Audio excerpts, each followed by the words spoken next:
Hi. All right, so we're gonna watch this shit. I know I'm like 2 hours and a minute. Well, 2 hours and like a few minutes late. How about if I had to BRB? Hold on.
Okay, I'm back. Sorry it took me so long. Okay. 1, 2, 3, go.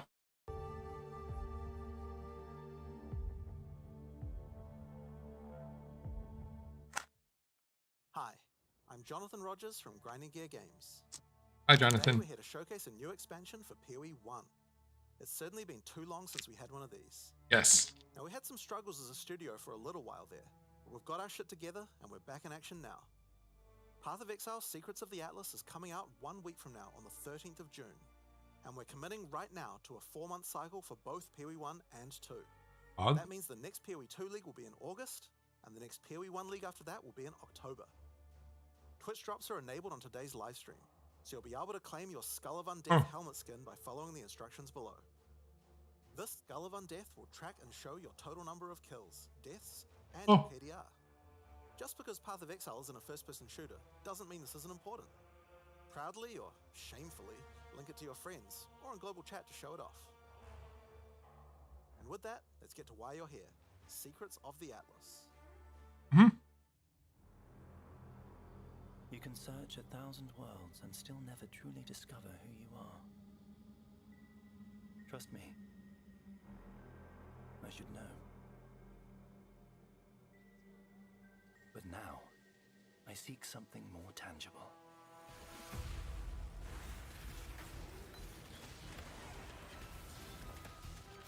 Someone I care for, trapped within the Atlas.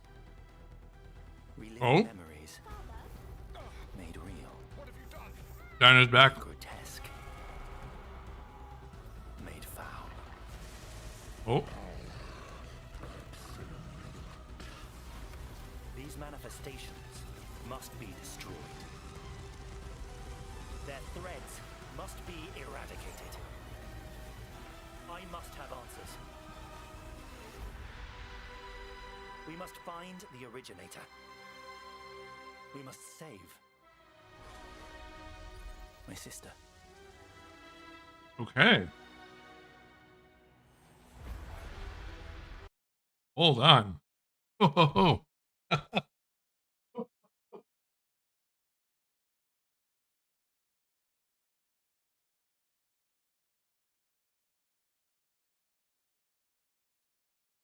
God damn, that's spicy. Ooh. Oh, oh, oh. We listen. We listen some more. Yes. New end game mechanics. Good, good. New boss. Poggers. New crafting mechanics. Even more poggers. Completed King's March. Runegrats. Betrayal rework. Okay. And more. Including mercenaries. Woo.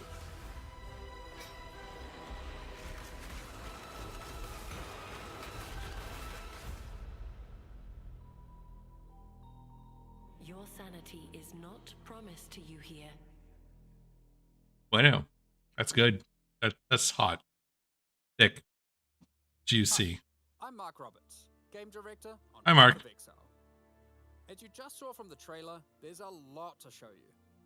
Today, we will take you on a deep dive into the new Path of Exile Secrets of the Atlas in-game update. Then, we'll explore the new Challenge League, the Mercenaries of Trathus. After that, we'll cover the integration of gold into PoE 1 and how we're bringing Settlers of Kalgur into the core game. Finally, we have a much-awaited upgrade to Betrayal League and a set of quality of life improvements. Then, we'll wrap up by discussing our Boss Kill Race event, showing you our new supporter packs, and ending with a live Q&A session, where Ziggy D will ask Jonathan and I your questions from Twitch chat.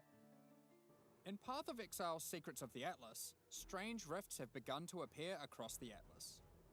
Zana has returned, and appears to be trapped within. Partway through the endgame, you will meet Egan, an intelligent man of mysterious heritage. Okay. The tears in reality he has discovered are actually threads of memory, distorted and made real by the Atlas. Egan is able to create a link to these memory threads and open portals to them. Working with Egan, you must step through and find Zana, or whatever remains of her. Hold on. Okay, so that's the story background. But how does this expansion actually work? In the Secrets of the Atlas, the pursuit of Zana with Egon is a new storyline that is introduced in high-tier maps. Upon meeting Egon and discovering the tier, he will then transfer it to your map device and reveal this on your atlas, a thread of memories. Okay. In order to now access each map on the thread, you simply need to talk to Egon when you're ready, and he'll open the areas in sequence. These areas can be fully influenced by your atlas tree, scarabs, fragments, and everything of the sort. As you work your way along the thread, you will discover that these maps have manifested dangerous threats, influenced by the memories of Zana herself. Monsters here are imbued with memory petals. Defeat them to absorb this power, which can be unleashed as a special ability during combat. Different maps on the thread have different abilities, and these abilities appear on an additional mini skill bar next to your regular skills.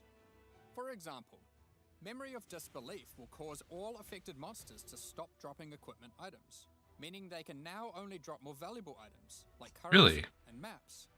Memory of Panic will make all affected monsters revive immediately after death, which means you can get twice as much experience and drops from them. And Memory of Impatience will cause all surrounding enemies to give you their souls, temporarily increasing your power. As you Nice. progress further into the thread of memories, the maps can have more than one memory, and thus you can have more than one powerful ability. As you gather memory petals, you can use these powers together. Each skill costs its own amount of memory petals.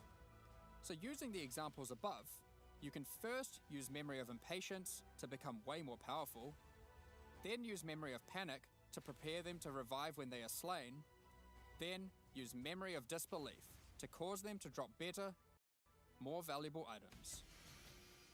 Finally, obliterate them all. The Memory of Panic will kick in, causing them to revive, and then wipe them out again, allowing you to get all the experience and enhanced drops twice. There are many combinations of these powers, so Okay, you have that's to better. carefully consider how they best work together. That's not the only extra layer of content juicing these maps offer. As you defeat the boss of each map along the thread, you are presented with an altar.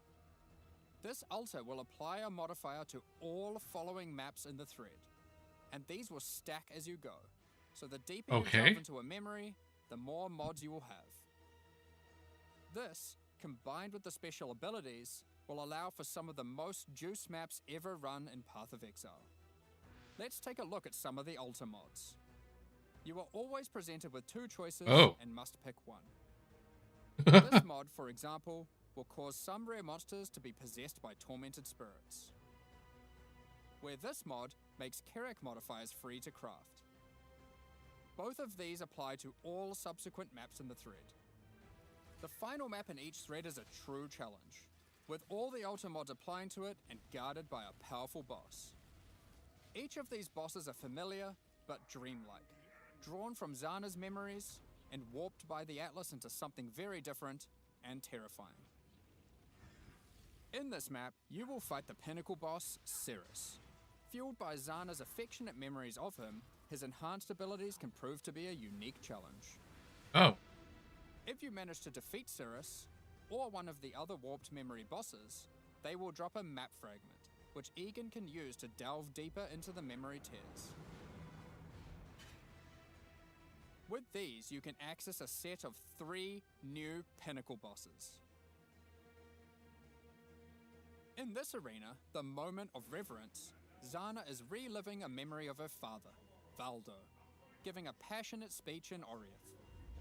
The Atlas distorts this memory of her father as a powerful, influential man and manifests those emotions into a twisted nightmare, the incarnation of dread.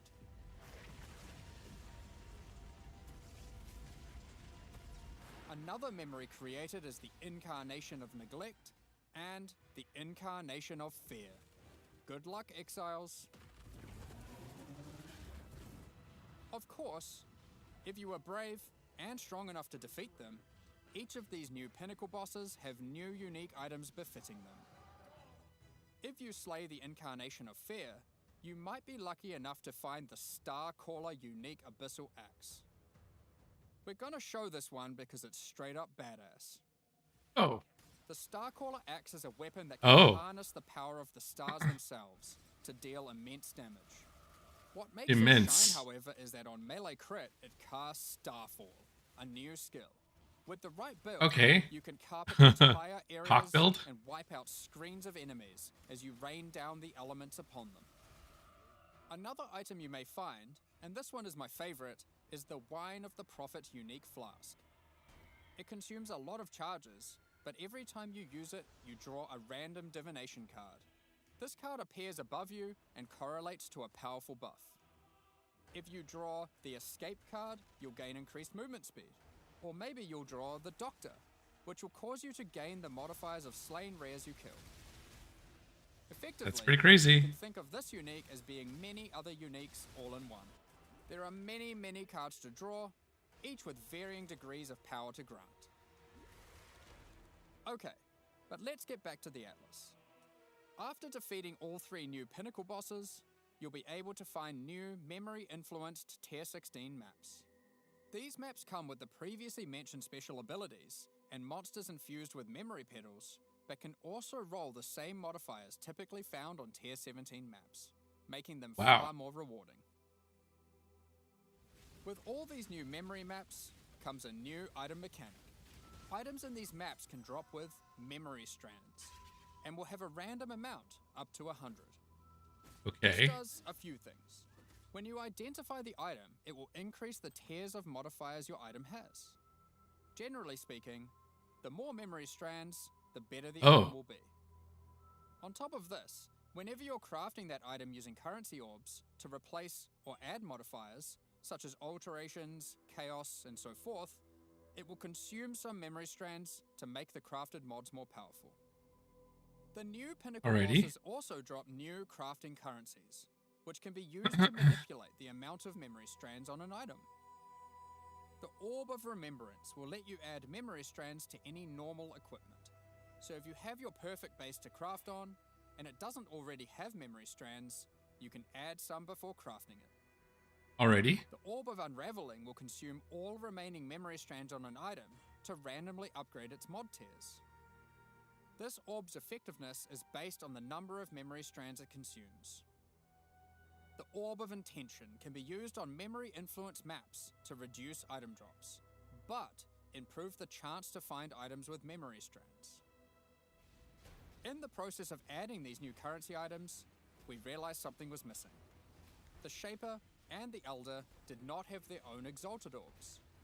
This has now been rectified. Both bosses now have Exalted Orbs, which can add their influence to an item. Zana was there from the beginning, when the Shaper Pinnacle fight was first added. She helped defeat the Elder, and she was a critical part of the Conqueror's storyline. Now, with all 6 influence types having their own Exalted Orbs, the cycle is complete. It's almost as if we could now do some sort of new, epic, unique item to interact with them. In other news, there of course has to be Atlas passive tree support for this new in-game content. Let's take a look at a few things we're adding. The Grasp the Past notable passive skill increases the chance for the amount of memory strands on items dropped in your memory influence maps to be lucky. This means it will roll the number of memory strands twice, keeping the highest value. Oh, so this got shifted around. Experience, remembered kindness, or educated upbringing, you'll decrease the chance of finding memory threads that lead to specific bosses, meaning you'll have better chances at finding the memory threads you would like to run. This is especially useful if you want to target farm a specific boss because of its unique item drops. In sum, the secrets of the Atlas will have you questioning what is real as you attempt to free Zana from warped memories scattered throughout the Atlas.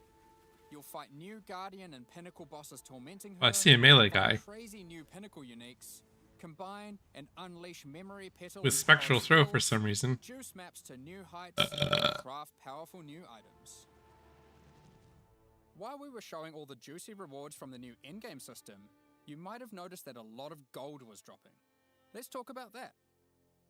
Gold was introduced during the Settlers of Kalgur expansion. Yes. It funded the development and operations of King's March, Yes. along with various new features such as the currency exchange, the black market, Hmm. and the passive respec system with Faustus. Those features offered by Faustus will be here to stay, along with some of the other services King's March has to offer. We'll get more into that later, but don't worry, King's March has already been completed. There will be no more town building. Like before, gold will be used for town services, but we're also adding a new way to use it in the upcoming league. It's time to talk about Mercenaries of Trathus. In this league, you will meet veterans who have travelled all the way from the lawless cities of Trathus. All right. They're ready to offer their sinister services, but not for free. You will encounter these mercenaries as you journey through Rayclast, one in each area. They have their own personalities and come with different builds, skills, and items already equipped. After meeting them, as per the Trathan code, they will challenge you to a duel, a test of strength and conviction. Before beginning the duel, you will be What? offered an overview of the mercenary you've encountered. Really? Here, you can see the gear they have equipped, the skills they employ, and any support effects augmenting those skills. You must now make a Weird. choice.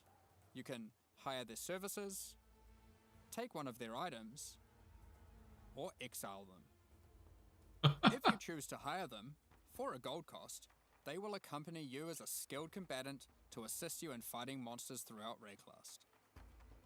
Once you've decided, you can begin the duel. This is a great opportunity to test them, as you don't want to be out of pocket with a useless rookie. However, they're testing you too. They also don't want to be working for an amateur. So, what items might they be using? Generally speaking, mercenary gear is more powerful than what you'd normally find from defeating monsters, as they've been crafting their items too. They can also come equipped with unique items, those that would make sense for the skills they are using. There are even some new unique items that can only be obtained from defeating them. One such unique is Scornflux. These boots combine agility with the mastery of the arcane. While equipped, increases to casting from Arcane Surge also apply to movement speed, which is worth noting is now 20% inherently from Arcane Surge, up from 10. They also grant Arcane Surge when you use a movement skill. This allows for some speedy spellcasters. Sometimes you may meet Spellbus? particularly infamous Trathan mercenaries, bearing the name of their house. These mercenaries descend from the 4 major death trade families in Trathus. They are less common, but have far better items. And they are also the sole source of items with new, infamous modifiers, unseen before in Rayclast, such as these gloves, which convert all of your minions' fire damage to chaos damage. Or this helmet, which causes nearby enemies to take more physical damage as you gain more fortification. If you're not swayed by any of their equipped gear, however, you can always challenge them for the contents of their pockets. If you lose the duel, don't worry. You don't need to give them an item. You aren't bound to Trathan tradition like they are. However, you are bound to Rayclast tradition, so you'll just die. Almost at me. Well, not really. While playing in a party, each player can decide whether or not they want to participate in combat against the mercenary. Hey. For each player that opts in, the mercenary gets more difficult. But if they're defeated, each player has a 50% chance to get a random reward, which is usually currency items from the mercenary's pouch. Alternatively, party members that opt out of the fight can spectate and cheer you on. Or they might wish for your demise, so A they will divine have an orb. allocated divine waiting off screen. Dead. Good. Let's say you won the duel, like their items, and decided to hire them. What combat skills do they bring to the table? Each mercenary has an archetype. Here, this mercenary is an Eruptor, which perfectly couples with my slower, more aura-focused Scion. This mercenary is highly aggressive, and will get a lot of benefit from the auras and buffs I provided. Oh, so you can just buff it? When I'm playing a more aggressive character myself though, I'll want a mercenary with a bit more What the fuck? resilience and utility. I've just run into a striker who can spawn with Vigilant Strike. And if you're lucky, a very rare golden support that causes the fortify granted by his Vigilant Strike to apply to me as well. He will also frequently use Enduring Cry, taunting enemies off of me and operating as a tanky frontline while I blitz off damage from the back. That's awesome. Sometimes when you fight a mercenary, you may notice the skills they're using are different from normal. For example, this sniper is using a Trathan version of Siege Ballista. If you're lucky, you will be able to select it as your reward when challenging them. Then defeat them, and they'll drop the Trathan gem as promised. Oh, so there's new alts now. You can Fuck. only have one mercenary accompanying you at a time, but up to 3 total in your service. The other 2 will wait patiently in town. Having varied options is useful, as there may be situations where you need specific backup, like a difficult boss fight. Any of your mercenaries you have active, or in your reserves, can have their equipment replaced with items of your choosing. They only level up, Hey. so you will want to be looking out for more skilled and more powerful mercenaries as you advance through the campaign and endgame. If Hey. your mercenary falls in combat, you will need to return to town and spend some gold on healing supplies to get them back on their feet. Then perhaps consider giving them some upgrades, if you think it's deserved. You think it's deserved? I just wanted to clarify, mercenaries do not lose their equipment when defeated. Okay, so you can If your just merc like buddy have a consistently merc fails you, you and can just have it be dismiss awesome. them and find a new, more resilient ally. Just tell them to fuck off. It's okay. Dismissed. You walk your path, I'll walk mine. Bye. Earlier, I mentioned you could exile mercenaries. If you keep running into a mercenary archetype and you think, man, this guy stinks, their gear is trash and they have no auras, you can then choose to exile them. If you win the duel, they'll be forced to leave with their tail between their legs, and you won't encounter that archetype again for a while. Now, alongside these new Trathan arrivals, we shouldn't forget about the recent Calderon ones Settlers. too. As we mentioned earlier, the Settlers update introduced gold-based respeccing of passive points. You can now do so Vestal. by talking to a number of NPCs throughout Rayclast, starting with Bestel and Lionize Watch. I mean, that's awesome. Black market item gambling, previously just available in Kingsmarch, is now available in each town at the same NPC. Oh, that's This awesome. lets you buy randomly generated item bases for gold. Very useful if you're stuck for upgrades or searching for a specific unique. The currency exchange will be returning too. Starting from Lionize Watch in Act 6, you'll be able to find Faustus, who can help facilitate these trades. I like it. Now, after almost a year of building, Johan is finally satisfied with the upgrades made to the town, and now its services can be used to their full effect. Kingsmarch is Do we going still have forward, boats? but there will be no more town building. As you start running maps in the endgame, you'll Oh, start to yeah. find different ore veins, which Calguran workers can mine for you. The shipping mechanic invites you to send these Oh goods my and god, crops it's back. to Karui and Boats. Calguran ports, and they'll return rewards in kind. By Boats. sending shipments, you'll receive different items. But by sending to Karui ports, you will also receive tattoos, which can be used on your passive tree to change what stats they grant. The Calguran ports will be sending back Oh rune my grafts, god. which is a new passive tree mechanic that replaces the runesmithing service previously offered by the town. These are similar to tattoos, but instead of replacing stat nodes, they replace a passive tree mastery node. For example, Runegraph of Oh. the Bound reduces bonuses gained from boots, but increases gonna be bonuses another- gained from gloves. High currency league, I think. Runegraph of the River has a chance to recover your life to full if you reach low life. And the Runegraft of Time, which has a chance for your cooldown skills to instantly recover from their cooldown. So it looks like they basically. No, it is. They basically took away the enchants and then made it like tattoos for masteries instead. Which I will note includes cooldowns on your triggers, just in case you wanted to trigger even more spells. There are many other rune grafts which cover a wide range of different builds and stats. Some are more common and others rarer. Unlinked socket Only in use its one of a given type at a time, but you can use them on any mastery on your passive tree, which can be particularly useful for off-class investment. use attributes. Isla by has defense. continued to make modifications to the Recombinator. She has developed a new method of recombination that you may recognize from Path of Exile 2. For those unfamiliar, this method allows you to decide which modifiers on the two input items you want to try merge together, and it has a success chance you can see. This method can result in the items being destroyed. However, it is a good option to use when trying to create items with fewer mods to use as crafting projects.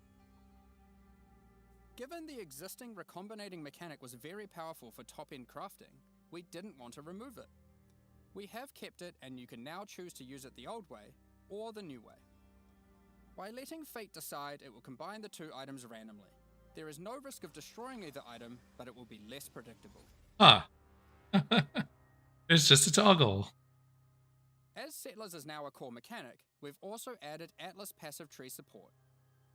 For example, if you wanted to gather more Verisium ore, you could take this notable. Each ore has a similar node. So I guess we get like Svalin and everything.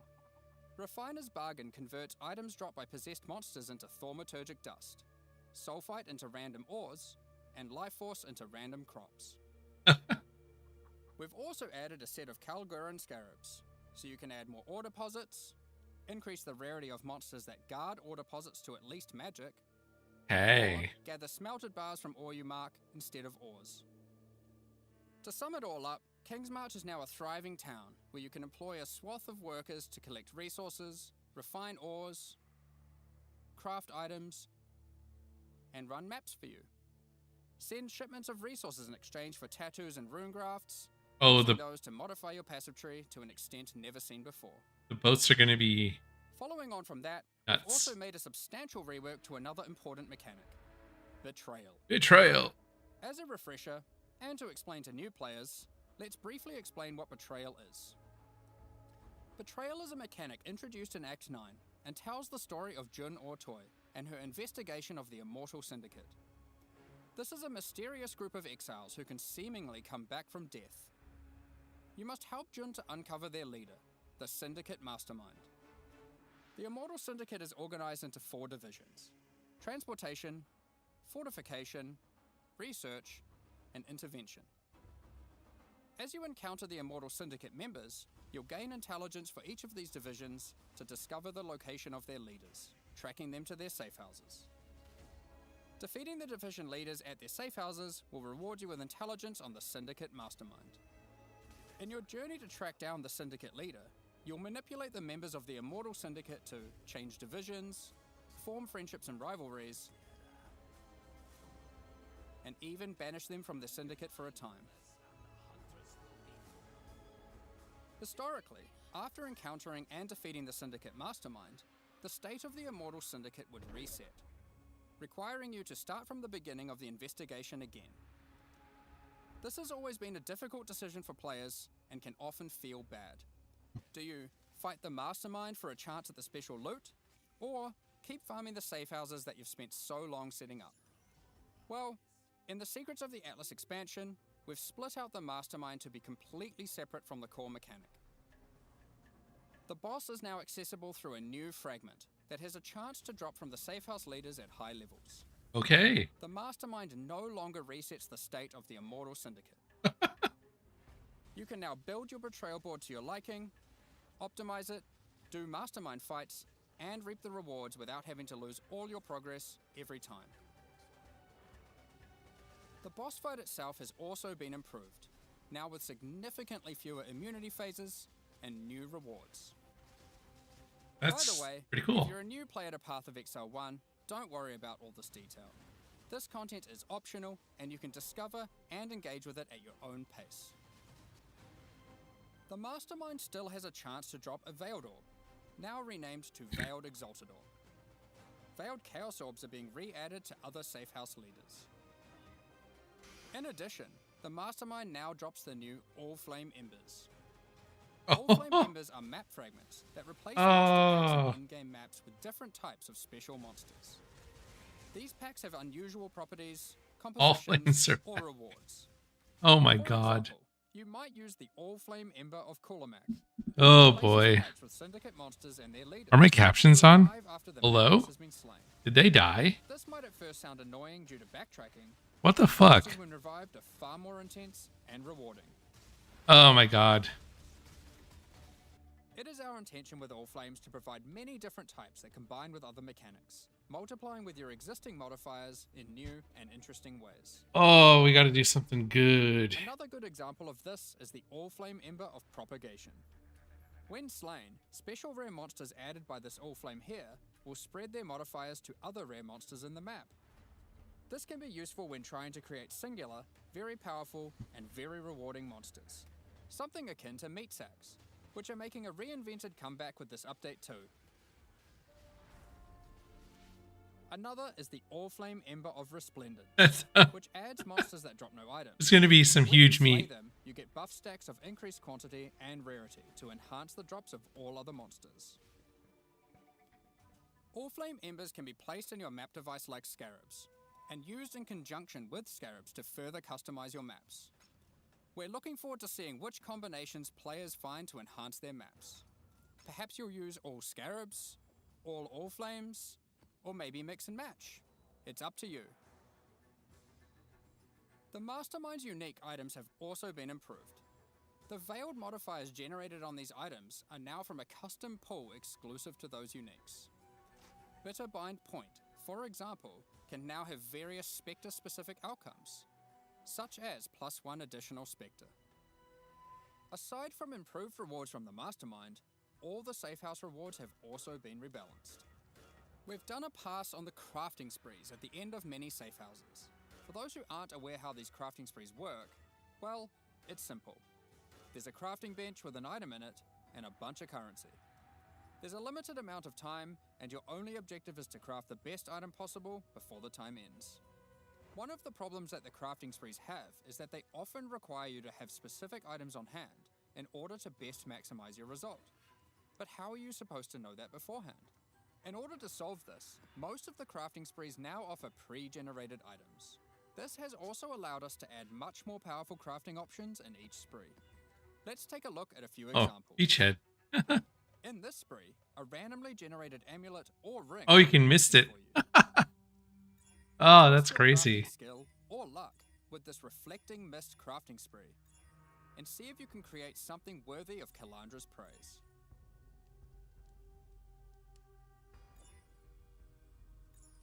And in this spree, you will find a pre-generated unique item and a new kind of orb that resembles a Val orb, but not quite the same.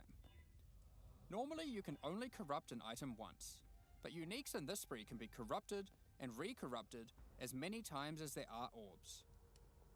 This orb also allows you to get 2 corrupted implicits. There's a much lower chance to brick the item. It can be a very useful tool for seeking specific corrupted implicit outcomes.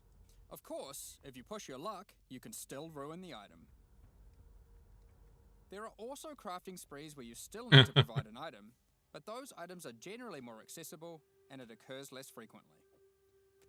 This one allows you to bring your own normal rarity item, then just go ballistic with a whole ton of scouring orbs. Oh my and god. lots of chance, That's hoping to get funny. your ideal unique. For most sprees, the rank of the syndicate member increases the amount of currency provided, the quality of the pre-generated items, and the time allowed to craft your item. Aside from the crafting sprees, there are other new options too. Ambassador's Lens. If you love gambling for currency, how about you try opening Varici's Emperor's Luck chests? These work just like the Emperor's Luck divination card and provide full stacks of currency. If you're lucky enough, unlike me, you could end up with a whole lot of divines. Unlike me. Betrayal is a good source of veiled items. Veiled items have some important quality of life improvements in this expansion too. All of the crafting bench options normally granted by unveiling items are instead now moved to the core game, so you don't need to run Betrayal to unlock them. They are instead found at the entrances to boss rooms and in-game maps. On I mean, top of that's that, good too. You no longer need to speak to Jun to unveil items.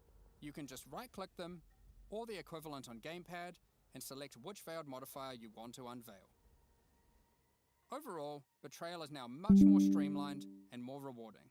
Happy interrogations. Shut up!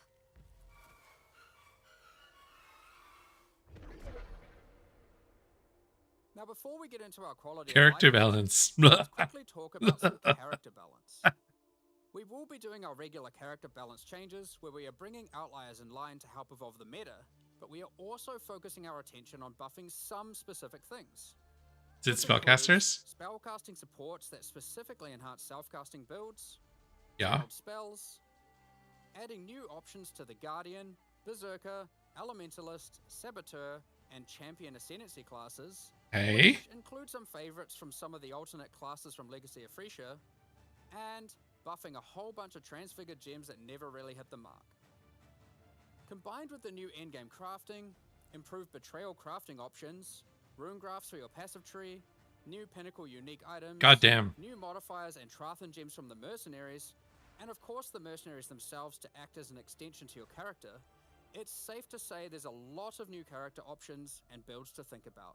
Yes. Instead of delving into all of these in more detail, we figured we'd just let you absorb them through the patch notes so you can do it at your own pace.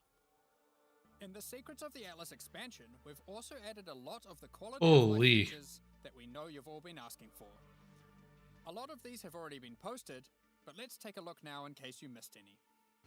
You can now pause the game at any time by pressing escape to open the menu, or by opening any This full is screen fucking events wild. like the passive tree.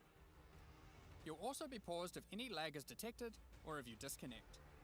It's worth noting that in certain Pinnacle arenas, a debuff will be applied to you that prevents You have died. Rip. We're also making a change to how you use currency items. Oh, in this skyboxes one I and know. Monsters imprisoned in essences, as it would order, and this is particularly useful if you're rolling many maps to Yeah. run in sequence and dropped at the end of the breach. Okay. On gamepads, we have separate Gamepad. monsters Don't care. and is remembered on a per NPC basis. Oh yeah, it's the search Since thing. that currency can be used on. There are many other quality of life improvements, so keep an eye on the patch notes after this livestream concludes. Alongside the launch of Secrets of the Atlas, we are hosting a competitive event where players will race to be the Oh. first to kill the new Pinnacle bosses.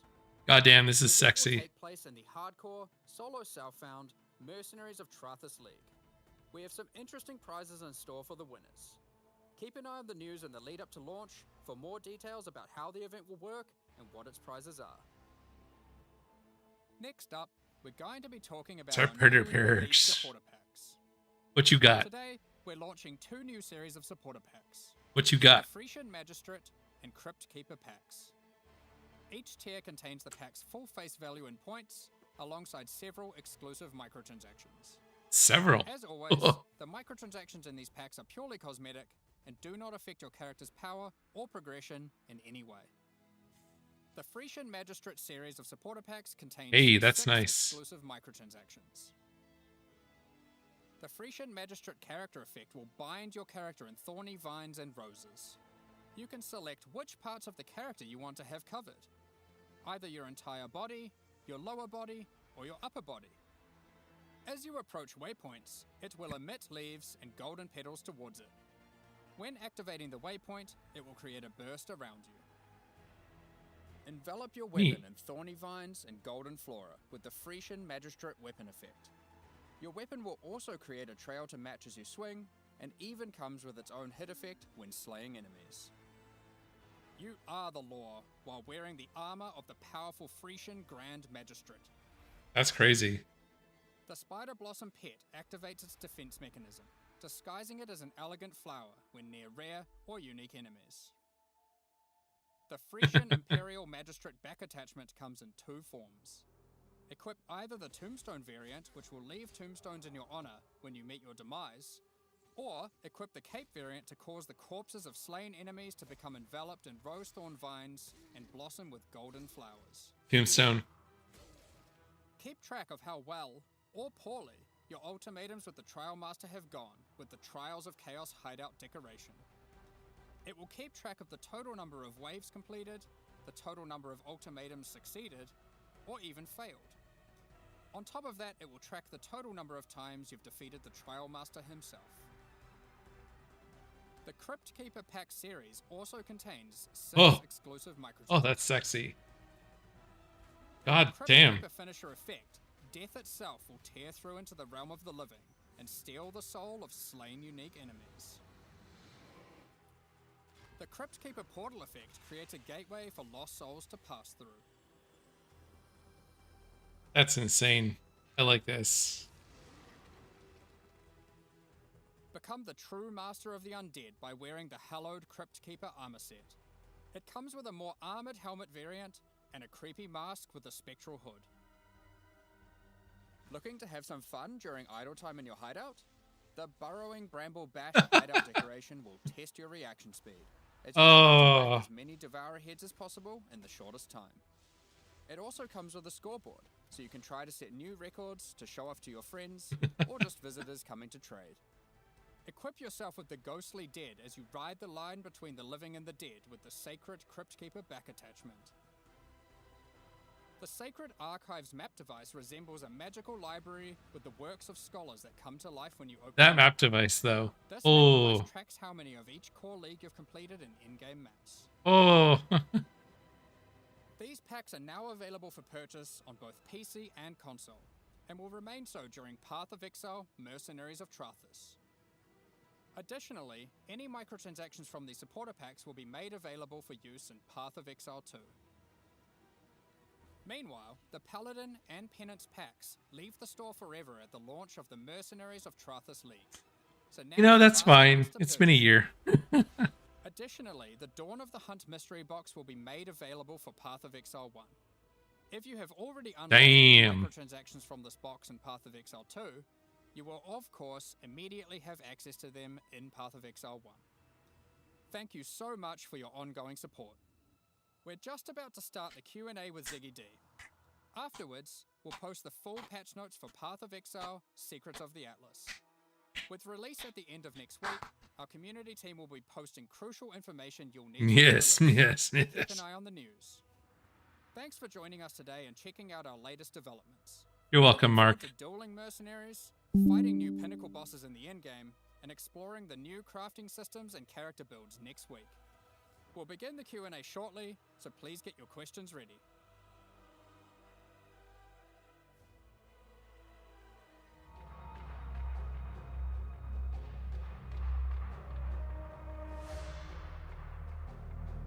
Yeah, let's watch.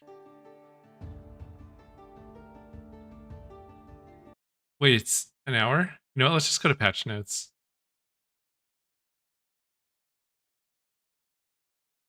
What's...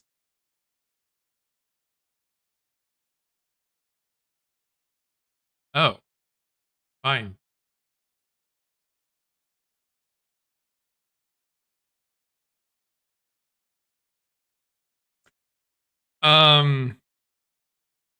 Yeah, so we watched the trailer. Click here to learn more. Secrets of the Atlas. Okay. Okay. Egon. Raytear. Egon Caesarius. Okay, this is showing harness new powers. Threads. Shows them all there. New pinnacle bosses. Reap the rewards. Prospero's protection. Gain no armor from equipped body armor. Enmity's embrace. Okay. Equals to your overcap fire res. I mean, saw that. We saw this.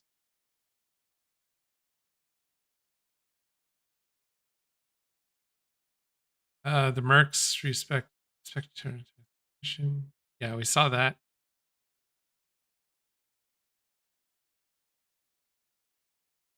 Okay. Storm call. Wait.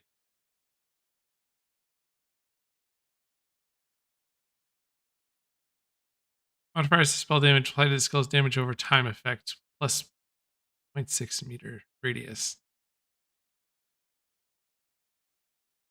And this is the spectral throw.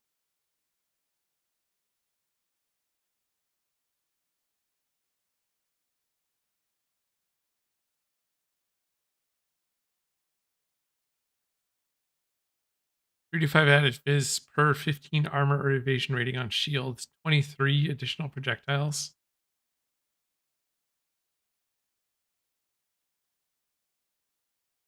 Benefit from King's March's services. Gain 1 Val Soul per second. That's crazy good. For Vol skills, anyway. 30% curse non-cursed enemies. At a marked target instead of around you. Huh.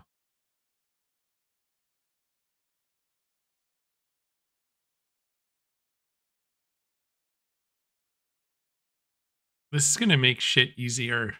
For crafting. Running maps.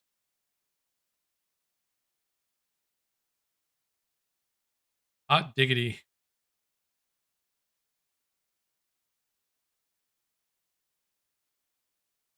Oh, this is the $90 one.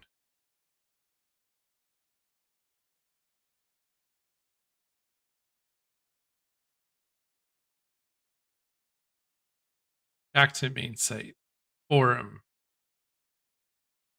Patch notes.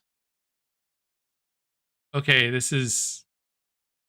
You know what? Let's zoom out and bask in the ever scrolling glory of holy shit.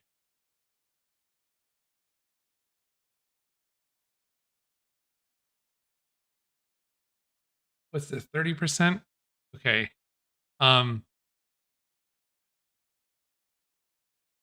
Let's try 300%. Oh. Okay. Oh my god. It's so much. It's so big.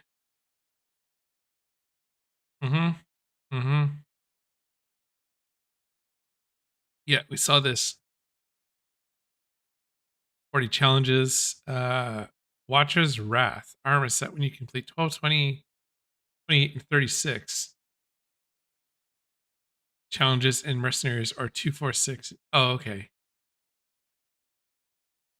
From the 19th every 19th challenge onward, and for every third challenge, you will see pieces of the mercenaries totem. Okay, I got that. New content and features. This is the Exalted Orbs. Orb of Intention, which modifies the memory influenced map, causing items to be items found to have more memory strands with fewer items. Okay. 5 new div cards. Augers. Pause.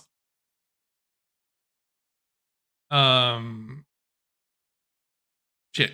Hold on. Just gotta. Mirror Windows.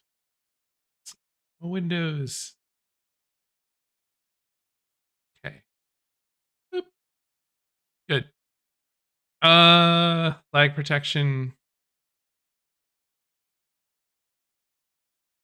Rogue Harbor can now be accessed through a pin, or you can use /heist. Good.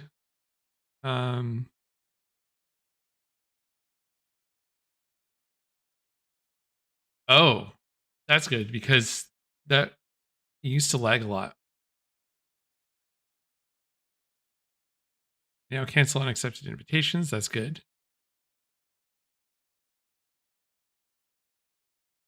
End game. Atlas memories have been removed. Existing items will be deleted upon logging in. Existing memories on your Atlas have been removed. Introduce some new red tier Kirak missions that you might recognize from previous Atlas memories. Resplendor's stuff. Okay. Okay. The Orb of Horizons change. Level generation of Blighted Mass so that they fail to open less often again. Oh, apps have been added back. Acid Caverns, Avid Lake, Arsenal, Bazaar, Canyon Conservatory, Core Frozen Cabins, Ghetto, Grave Trough, Iceberg, Ivory Temple, Laboratory. Eh. Mineral. Ah. Park is a good one. Peninsula, removed. Academy, Burial Chambers, Cage, Caldera, Carcass, Cells, Crater, Courthouse, Coves, Desert, Dry Sea. Field? Oh my god. Strip Fields. Tiers and locations have been shuffled.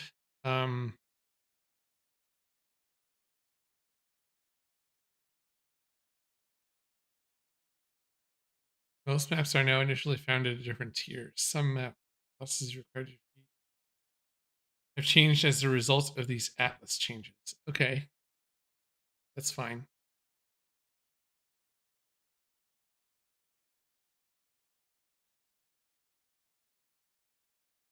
Uh okay. Oh wait.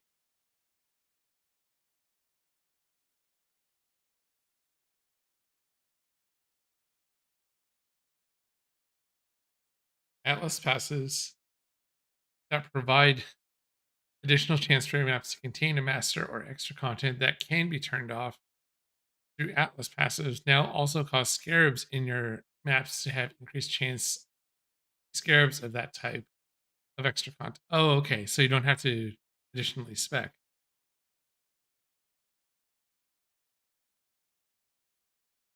Okay.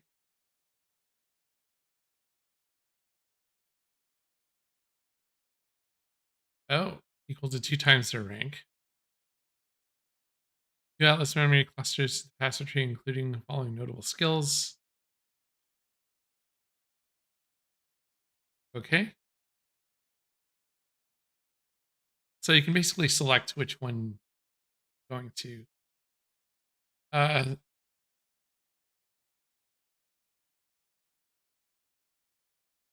Oh man.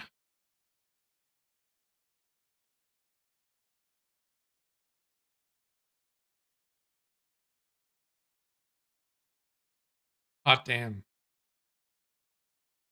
Moved a lamppost in King's March. Adjusted banana to closely match the size of Calgarian version.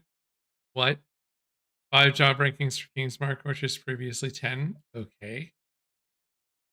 Some of the house fastest skills have moved to location to make space for new clusters and keystones added.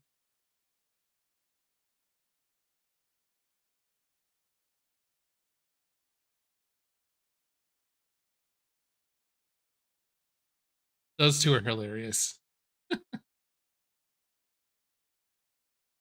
Okay, this is good. And so is this. Build modifiers, yeah. Clear balance. Intensity stacks are lost every 0.5 seconds while moving previously 0.25. Okay. So oh god. Um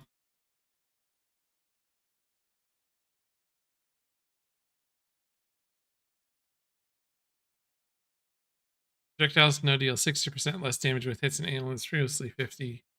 Every 5th attack, projectiles now deal 600% more damage with hits and ailments, previously 800. Rip.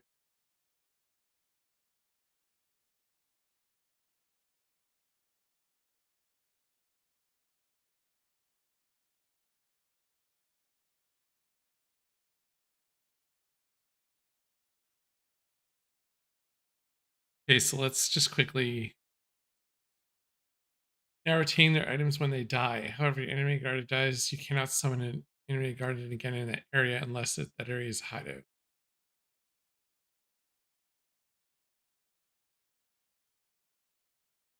Okay.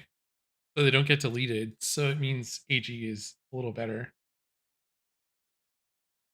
Base cast on 0.8 seconds, so it costs more to unloading, blade blast, detonation.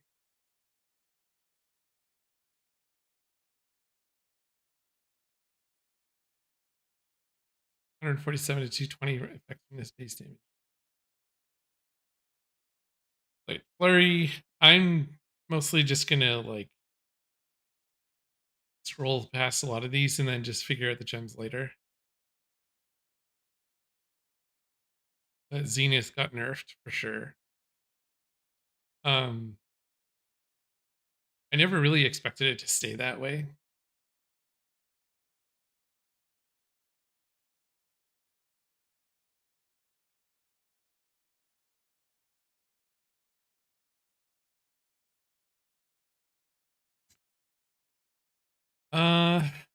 Fine hire.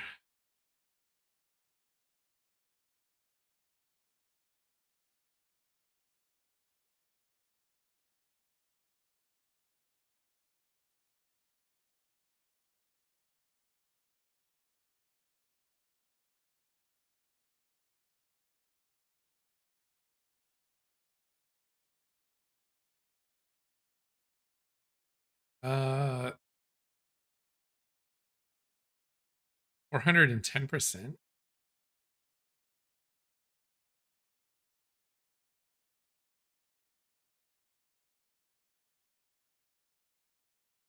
Oh, rip Catabasis.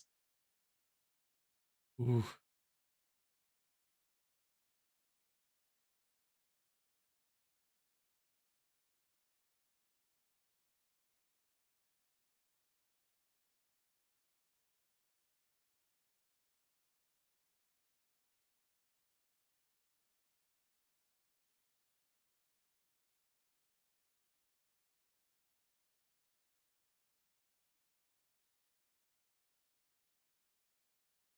Lightning strike projectiles now deal 50% less damage with hits and ailments.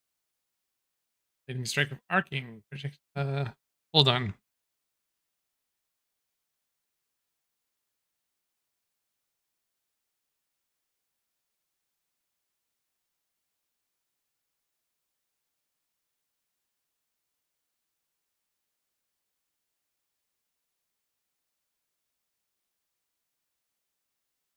Okay, so that's just a raw nerf to lightning strike.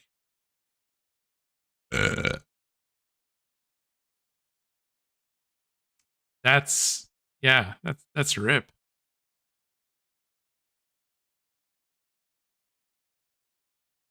Yeah, we already looked at this.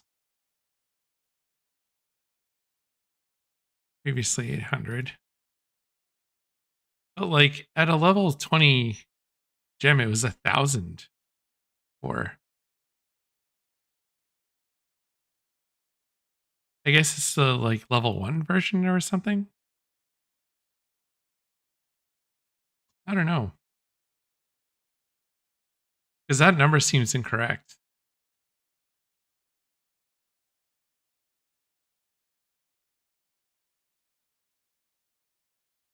Uh, 25% more cast speed at gem level 20. Raise specters of transience.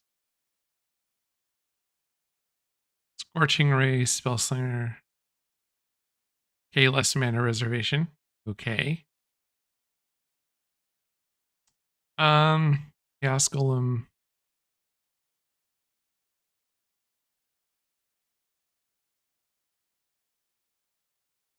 Like I said, I'm really gonna just like scroll past a lot of this and then figure out the gems later.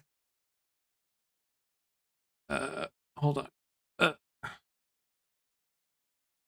Now has Epelago now has a cost and reservation multiplier of 140 previously. 50 no longer causes. Oh. Archmage support skill now gain added lightning damage equal 10 to 16% of unreserved mana previously. Okay, so that got nerfed.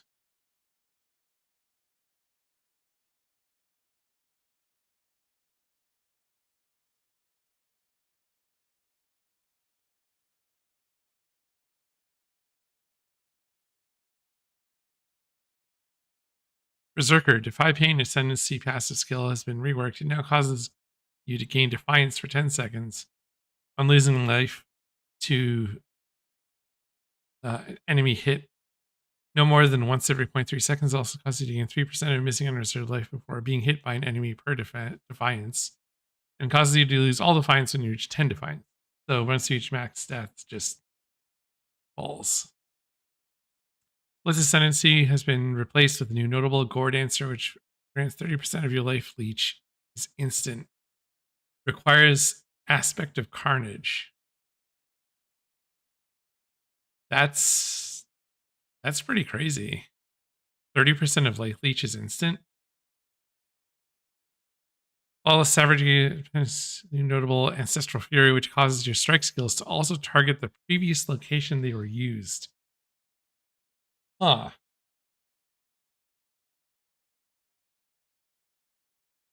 Champion Fortitude Ascendancy passive skill now causes you to have your maximum fortification previously 15, and nearby allies count as having fortification equal to yours. Unstoppable Hero passive skill no longer causes nearby allies to count as having fortification equal to yours, and now grants 3% more armor and evasion for fortification above 20 and 3% attack speed for fortification above 20. Hey. Worthy Foe passive skill no longer requires Conqueror, and now it has you taunt on a hit. Conqueror Ascendancy passive skill has been replaced with a new Worthy Causes notable. It grants having a placed banner does not prevent you from gaining Valor, and banner skills have 50% increased duration, requires Inspirational. Okay, I have to see it on the tree. Harmony of Purposes and C passive skill have been reworked. Now causes you gain a random shrine buff every 10 seconds.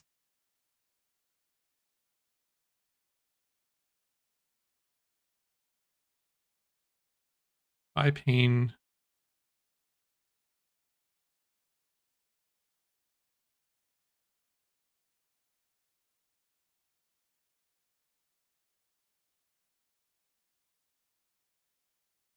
Zerker. Defy Pain.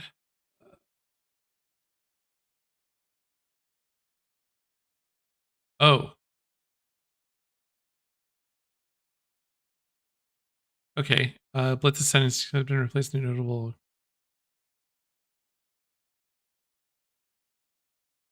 Okay, so there's no longer Blitz charges. All the Savagery Ascendancy passive skill has been replaced with.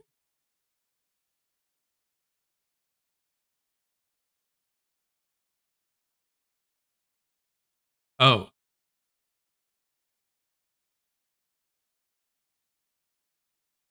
Okay. Interesting. Sanctuary of Thought Ascendancy, but no reservation. Efficiency of skills or 50% mana. It now provides regenerate 1% of mana per second.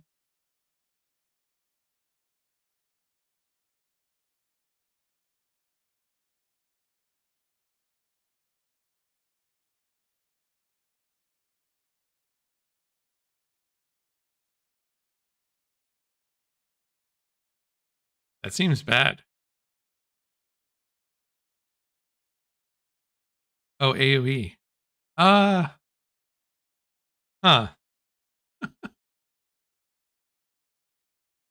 Unwavering Faith Ascendancy passive skill has been reworked. Now grants 50% increased reservation efficiency. Oh.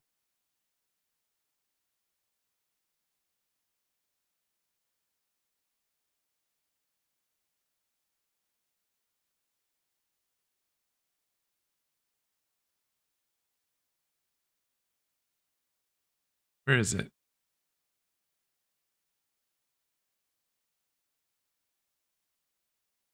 Unwavering Faith passive ascendancy passive skill. Wait, what? Sign of Purpose, Divine Guidance, Pursuit of Faith, Arcane Blessing. Hold on. That's a Guardian notable. Wow, okay. Yeah. I was reading the wrong thing. What?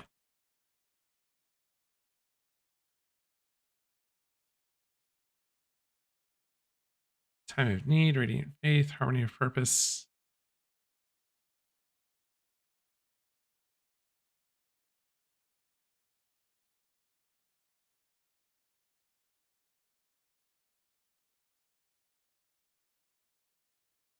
Okay, that's the Shrine buff one, and then Unwavering Faith, Hierophant, Sanctuary of Thought. Okay, so Sanctuary of Thought for Hyro.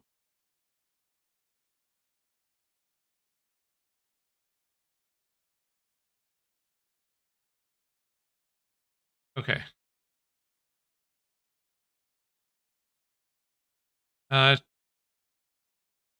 Trickster, Polymath Ascendant skill now provides 2% more damage for each different type of mastery you have allocated, previously 3%. Escape Artist Ascendancy passive skill now provides +4 evasion per 1 maximum energy shield on equipped helmet, previously +5, and +1 maximum energy shield per 8 evasion rating on equipped body armor, previously per 6. Okay, so a little less value on Trickster.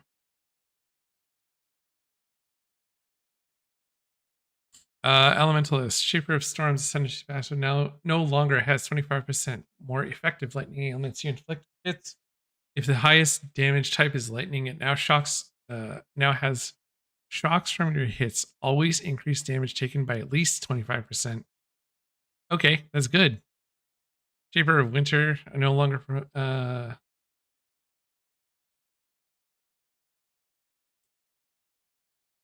chills. Okay. Instead, it now causes enemies chilled by your hits. It now causes enemies chilled by your hits lessen their damage dealt by half of chill effects, and enemies chilled by your hits have damage taken increased by. That is. What the hell? Shaper Flames Ascendancy passive skill no longer blah blah blah. Instead, it now causes enemies ignited by you to convert 40% of their physical damage to fire. Okay.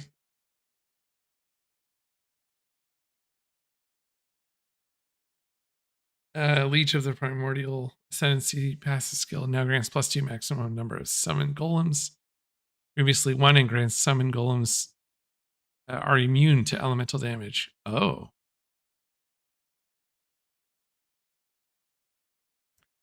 Elementor Ascendancy passive skill has been replaced with a new notable Bringer of Ruin, which grants 66% increased mana reservation efficiency of Herald skills and 66% increased Herald skill buff effect.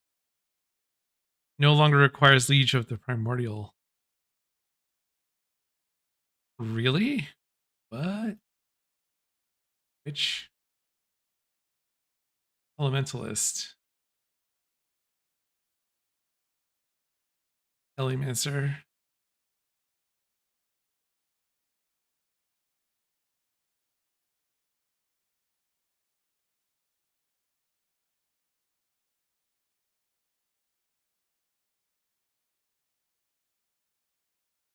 Are they saying that we should no longer requires Liege of the Primordial? Okay, so then this is a 2-pointer.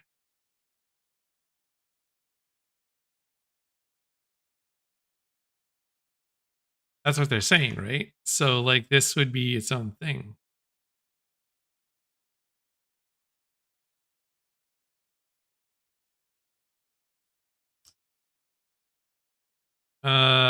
Okay, nerf to that. Link Passageway, wand grants unnerve enemies on hit with wands been replaced with new mastery. 25% increased mana reservation efficiency of skills support. Oh my god, so much. Oh,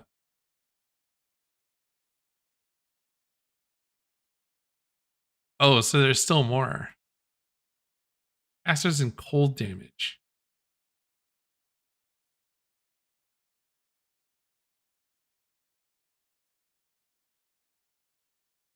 Kulimak can now really be found with 4 veiled mods. Okay. Item Ephemeral Edge unique sword hit now. By the muscular Yes! golden Whoa. mass of innocence. Yes! What was that? Thanks for the follow. I don't know why 2 things went off, but I mean, 2 for 1.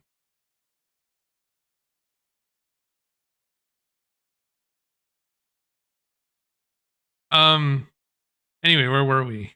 Ephemeral Legend now has attacks with this weapon have added maximum lightning damage equal to 10 to 15% of players' maximum energy shield. Ugh. Ugh. Ugh. Ugh. What's up? Reading patch notes. What's up with you? Nadir emoji causes spells to have 30% for intensity, previously 30.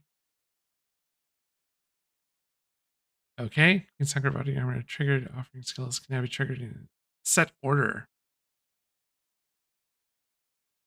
Unique no longer provides 5 to 10% increased cast speed. Oh. Doing great. Awesome.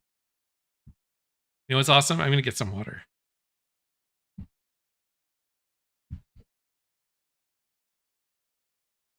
Keyboard.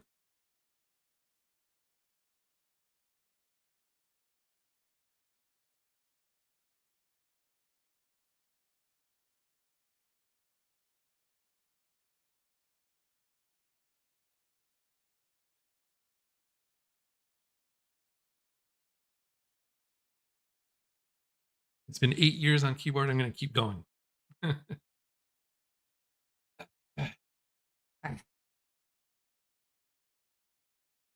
Okay. Relication and patience now have one of either. Oh god. Count as having maximum number of endurance charges. Count as having maximum number of frenzy. Count as having maximum number of power. So they're going to be fucking split up into 3. 15 to 25% increased movement speed and immune to corrupted. What the hell?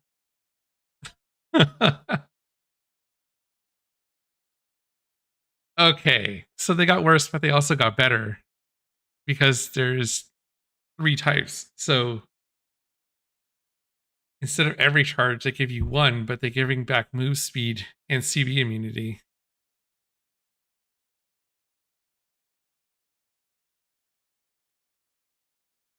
Hello.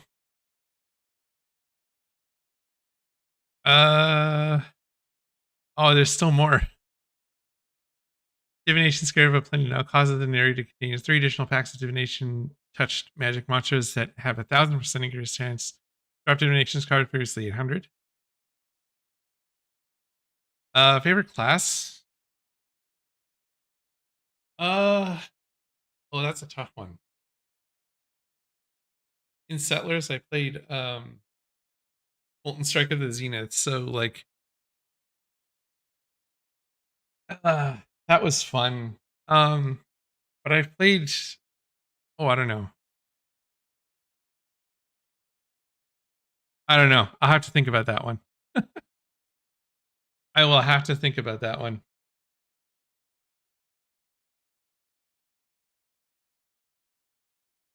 It kind of changes. Because like I've done some crazy Scion stuff. A whole buttload of melee and a whole buttload of caster stuff over time. So like a lot of times they would have started in a witch and gone like minions or elemental skills in the past to have like the guaranteed ignite. I play way less of like shadow or ranger or like that side of the tree. So I tend to ignore the right side and play more like top left and yeah, a bit of the bottom with duelist. That's a good question.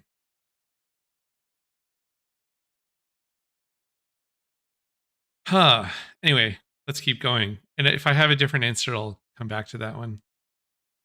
Weapons and armor with multiple attribute requirements now have a lower chance to roll attribute modifiers.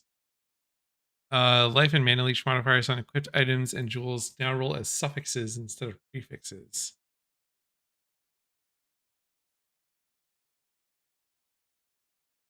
Life and mana leech modifier. Okay, so interesting. Scepters, save, rune daggers, and wands now roll attack modifiers less often. Affected. Crafting damage modifiers, increased mana regen. rate have also been updated to be higher on two-handed weapons. Resistance mods can no longer be crafted on weapons. Oh. I mean, that's pretty good. Because it frees up a ton of suffixes. So then you won't have something with like fire res.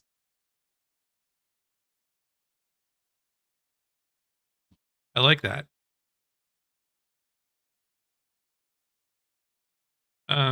It might make it a little more difficult to use like a veiled orb or something, because then you're kind of gambling a little more on what to replace. So it might be a little bit, might like it's a tiny bit more resistance and competition for suffixes, but also not. Synthesized implicit resistance modifiers can no longer roll on weapons. Good. Increased the values of life granted per enemy hit on weapon modifiers and added 4 more tiers, which scale into endgame. Reduce the weightings of these modifiers with a chance to see a modifier of the type is unchanged. Highest tier modifier grants 30 life per enemy hit.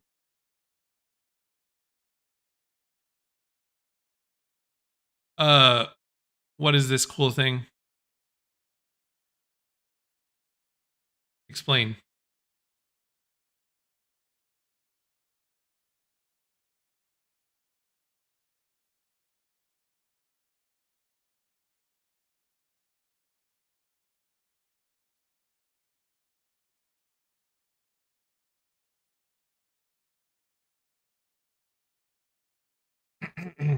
What are we doing?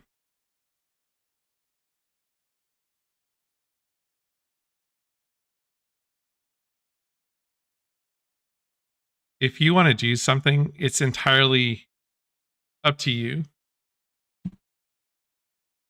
So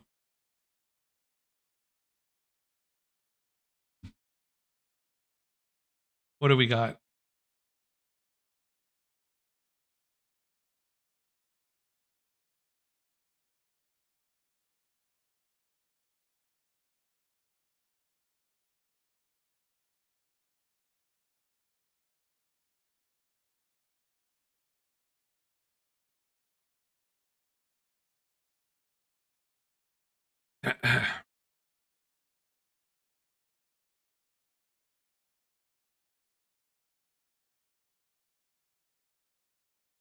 All right, I'll just continue reading patch notes and reply. The life per enemy hit. What happened?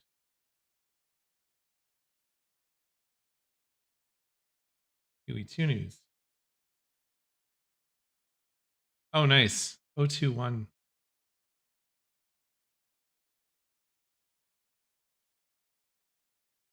Cool. 30 life per enemy hit is good.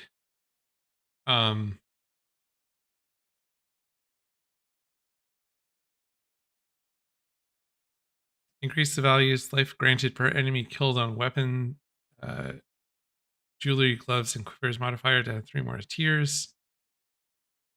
Chance to ignite, chance to freeze, chance to shock modifiers on staves. Scepters and wands have had the values they provide increased. Now 55% chance on staves and 40 on scepters and wands. Redeemer's prefix modifier and influence helmets and for physical damage taken as cold no longer has higher than expected values compared to the fire and lightning equivalents. Oh, okay. Which also resulted in the elevated version having lower than expected values. Okay, so then they fixed it. Veiled and crafting bench modifiers that granted area of effect and area damage, projectile speed and projectile damage, and melee strike range now roll on gloves instead of amulets. Existing items are unaffected.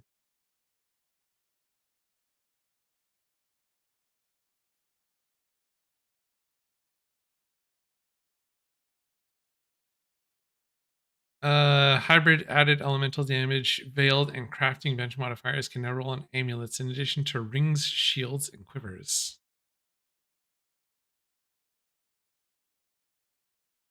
Oh, Avian Pursuit. It's because it was a memory. Re-enabled and gives a flawless breachstone. Re-enabled now gives the light of meaning. Oh, monochrome.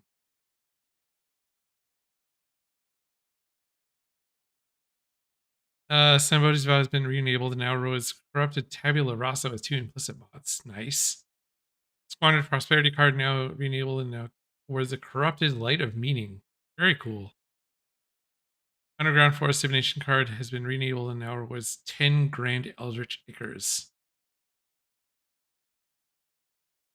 Ruthless, nobody cares. Monster Balance. As married, monsters located around rituals can no longer drop omens.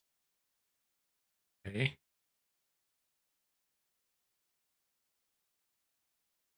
Also, I'm waiting on a reply, so what's this cool thing for my stream? Kirak League mods also grant 50%. I appreciate it, but I'm good. Thank you though. 5 Chaos Corps, previously 4. Ambush, Anarchy, Beyond, Blight, Breach, Delirium, Essence, Expedition, Harbinger, Heist. Okay, for more. Legion Ritual, Torment, Ultimatum. Focus channeling support is now offered to the Witch and Shadow for completing a Fixture of Fate and can be purchased from Clarissa by the Templar and Scion. Okay.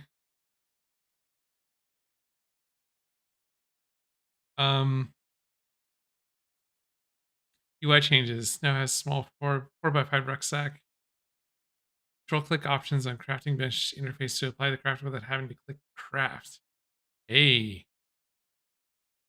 Quick use currency buttons on strongboxes. Vendor interfaces now remember any search text. Attempting to build or upgrade Blight Tower now pauses the game. When you use the controller, you're paused, you're able to navigate between Blight Towers and perform any build upgrade actions. Okay. Updated various NPC dialogue and same. Okay.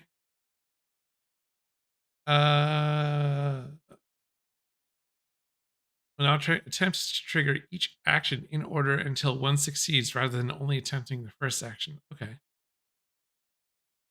Nice. Enemy and interactable targeting is now separate. Oh yeah, I remember that change. Option to hide guild members in the guild page of social panel. Increase maximum character limit of search text boxes to 250. I remember that. Reduce text size of quest tracker HUD. Bueno. MTX changes. Dawn of the Hunt mystery has now been enabled. Added the existing Honor Guard spear skin microtransaction for use.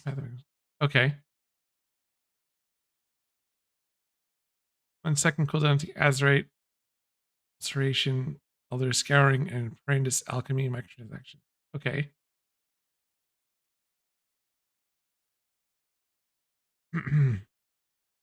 Bug fixes. Chicken is better than... What the fuck are these comments? Fixed a bug where instilled flasks were not being used when their conditions were met when fighting the Trial Master. Fixed a bug where Absolution minions were unable to use skills if the gem was socketed into the Svallen unique shield. Fixed a bug where the Lionized Fall unique jewel was not transforming gain rage on melee hit passive skills. Fixed an issue where chaining and returning projectiles starting positions could desync. Fixed a bug where the gladiators more than skill ascendancy passive skill was causing lucky blocks to be rolled an additional time. Fixed a bug where you would still receive the benefits from the Magmatic Strike's notable passive skill, even if the notable had been transformed by Timeless Jewel. Fix a bug with the Corpse Walker unique boots for each nearby corpse. Modifiers did not have the appropriate modifier tags. Twist of Fate at Keystone passive was not functioning correctly. It was tier 17. Divine Blessing support auras. Could be animation canceled before the contact point has been reached.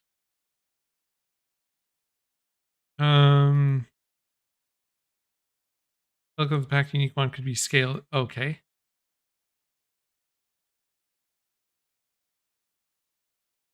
Transfigured, poisonous, and explosive concoction skills are not displaying the belt of flasks on. Fixed a bug where T14 plus maps that had been converted to blighted maps were not being converted into blight ravaged maps when the area was affected by blight scarabs of blooming. Okay. Fixed a wonky interaction between the redemption shield and paladin weapon.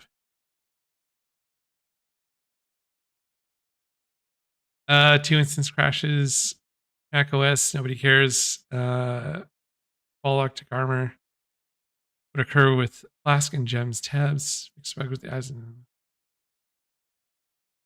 Okay. Okay. Okay. Okay. Yeah.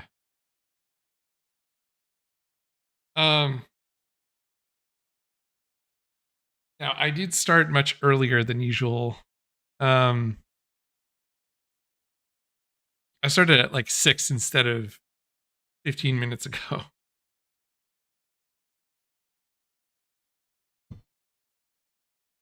But that's just because I really wanted to see this.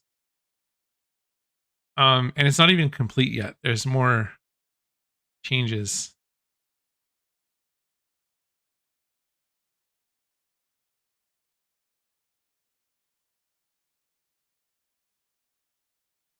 Let's watch the Q&A.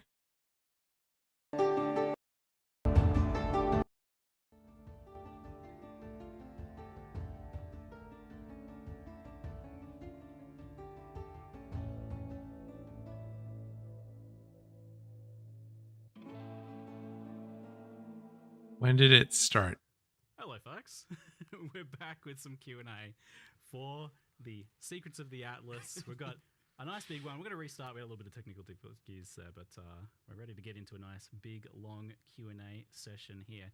So I did ask the question that after nearly a year since the last major Path of Exile release, it feels like there's, you know, a fair bit of pressure on this one to be something pretty major, but also to show that you guys still love and care about Path of Exile 1 and have a future for it. Sure, yeah. So, you know, as I was just saying, you know, like I feel like we've kind of finally got our shit together as a studio now, you know, as I said in the intro. You know, so we've sort of changed our approach. Shit status together. We've Good. merged the development teams back together. We've kind of got everyone on one floor in the middle layer, like all the developers. Now we're kind of making it so that, you know, we're effectively moving people, you know, backwards and forwards from PoE 1 and 2, sort of like as needed. And that's definitely a much better structure for us because it just means that we get, you know, like all our best people can work on, you know, whatever game needs it right now. You know, we've always worked well with like kind of the fixed in the past, sort of with the fixed deadline model where it's like, you know, we have a fixed deadline, but if we and what's in the patch depends on what's ready by the time we get there, and I think that's just going to result in a much better experience for players. And so now that we've kind of got that, I mean, this really represents, you know, what we can deliver sustainably, what we can deliver in 4 months, you know, and so we'd expect to see this kind of, you know, like amount of content every 4 months, you know, as we go forward, and for PoE 1 and 2 as well. So, you know, now that things are back, I would say, like, you know, we're kind of back in our stride again. Things should go a lot smoother from now. In sum, we're back. That's not We're so back. Yeah. Thank goodness we're back. Yeah. I did feel like that. I feel like the reception's been very positive so far, and I've been having a bit of a chance to play around with mercenaries, which are exceeding my expectations in terms of like how fun and powerful they are. I feel like you guys have made them really powerful too. So we've honestly been talking about making a mercenary for like probably 5 to 10 years. Like it's been one of those things that you've been keeps telling me coming about back it up. for years. Yeah, exactly. It came up with the PoE 2 Rogue Exiles, came up during Settlers League, came, I mean, that's just the recent. I mean, a year ago, within the Well, last year stuff. You guys baited me pretty hard because last league you put out this system where you have these exiles that you send out on maps, and I'm like, oh, we're gonna gear them and all this stuff. I had fucked up one of my triggers on StreamerBot. It was triggering on follow. By the muscular golden arse of innocence! What was that? And then this one should be... Yes! Yeah, good. And it's like, oh, I can't wait. That's what I've always wanted. And then, it wasn't that. And I'm like, oh, now you're never going to do that because you did this instead. And then literally next league, you do the mercenaries finally. So was it like... By the muscular golden arse of innocence! What was that? I guess it was more just a question of having a good design for how it could work. And, there was a couple of other things. One thing that wasn't really mentioned in the video very much is that the mercenaries do count as half a player for the purposes of drops and monster difficulty. And so that's going to kind of change the calculus a little bit. You're effectively getting 9-player difficulty and loot, which there is some differences to the way that works now. But by the muscular golden arse of innocence! What was that? If we just mercenaries without doing something like that, then it would mean that the game would be too easy. So that's why we've kind of got that situation. Sorry. It means at best, At a you're test. a more bad build, bad character, new player, whatever you want to call that. They're going to carry you probably, or could carry you. And at worst, if you're, the power of 10,000 gods and have infinite everything and screen coverage and DPS, then they're just boosting your loot, right? So there's a flaw there on either side that is just going to be beneficial to every single player. So That sounds like absolute beautiful chaos, like 6-player party plus 6 exiled mercenaries. Our initial design had it that you could have up to 6 players, or 1 player and, I guess 3 players and 3 mercenaries. It was like a mercenary takes a... All right. I see how it fucking is. You followed and tried to sell me some graphics, and now you're just unfollowing because I didn't fucking bite. Good job. Good fucking job. I see how it is. I mean, feel free to do whatever you want. But, like...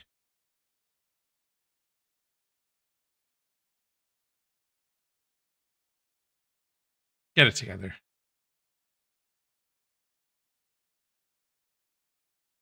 If you want to follow, please feel free, but don't do it to try and fucking bait me.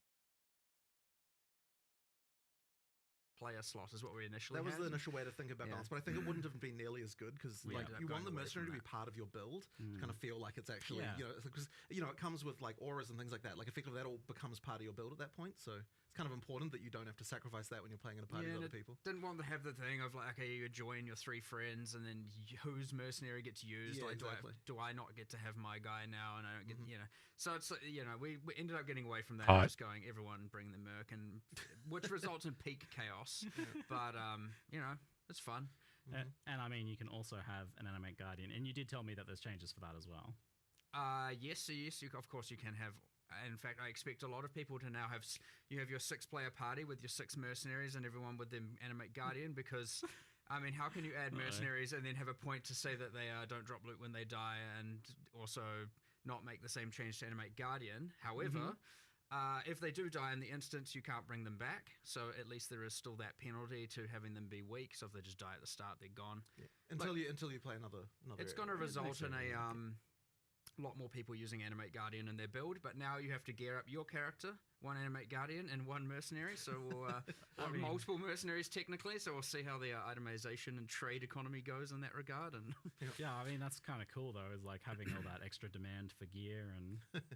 That's I was certainly thinking about how I want to keep some of this gear aside for the potential mercenary I was trying to find and things like that. But that adds a lot to that. But I did want to, before we get stuck into some of the new content, just kind of help ease people who maybe are a little bit worried about the future of Path of Exile just a little bit more. So this is what you hope to be able to deliver every 4 months, and you've got a much more strict kind of approach to that now, where you were saying to me well, if this thing that you're talking about is not ready, then it's not going in that. Yeah, exactly. Whereas before you would push the date, I felt. Exactly, 100%. So we've been in the kind of push the date mindset, I would say, for like a couple of years now. Yeah. And in the past, we were never like that. We were way more strict with it, and I think it was definitely beneficial to do that. The issue was it was so hard to develop PoE 2 at the same time when we had all that stuff. So now that we're kind of like in the mode where we can support both with a release frequently, it means we can kind of go back to that model. And as I said, I think it'll just be way better. I just want to make sure we are always going to be that whole like plus or minus 1 week flexibility because you have things like there might be like holidays, exactly.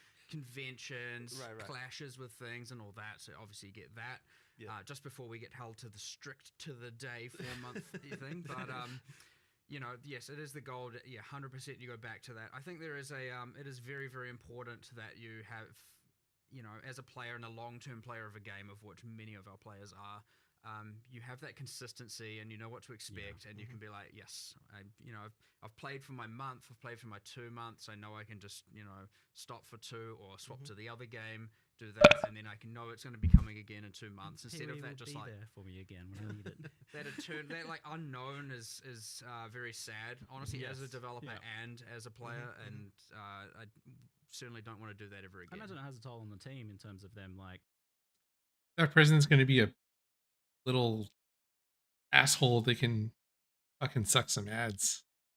Knowing, because it's hard to make content, I imagine, and just not have it get shipped.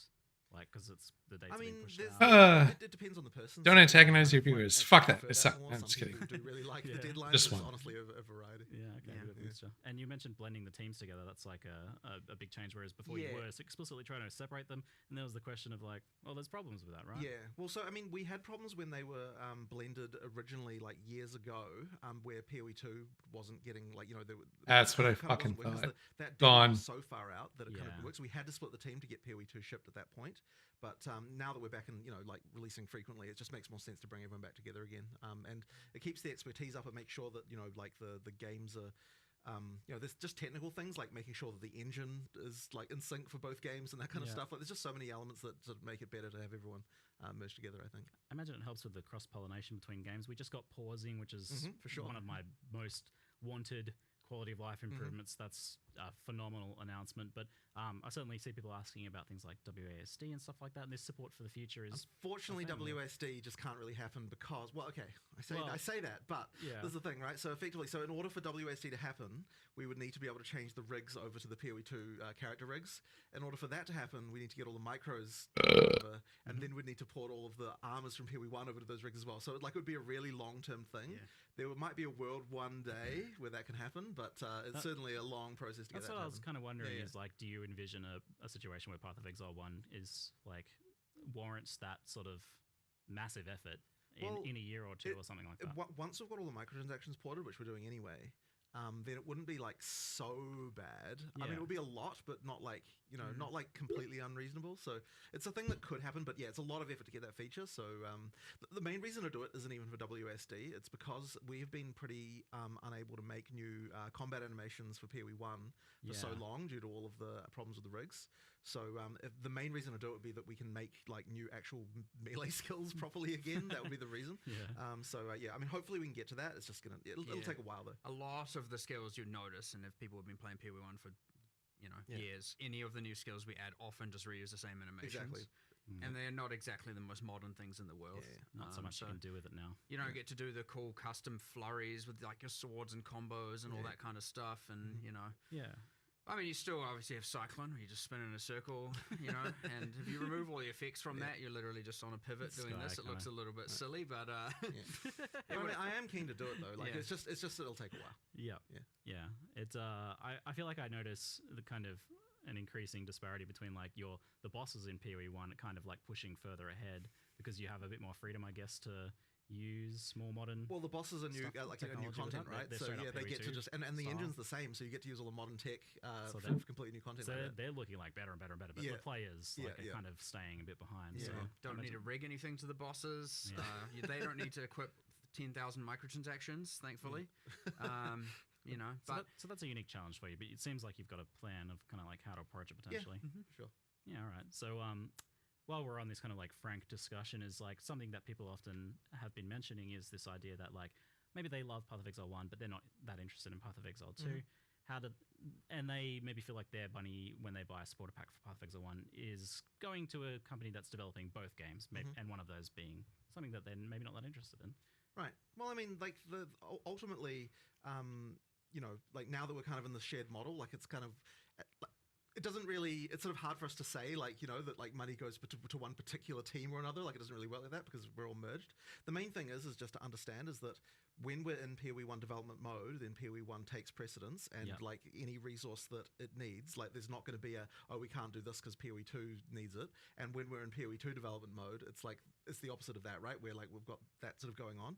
So there's always going to be people working on each game, like all the time.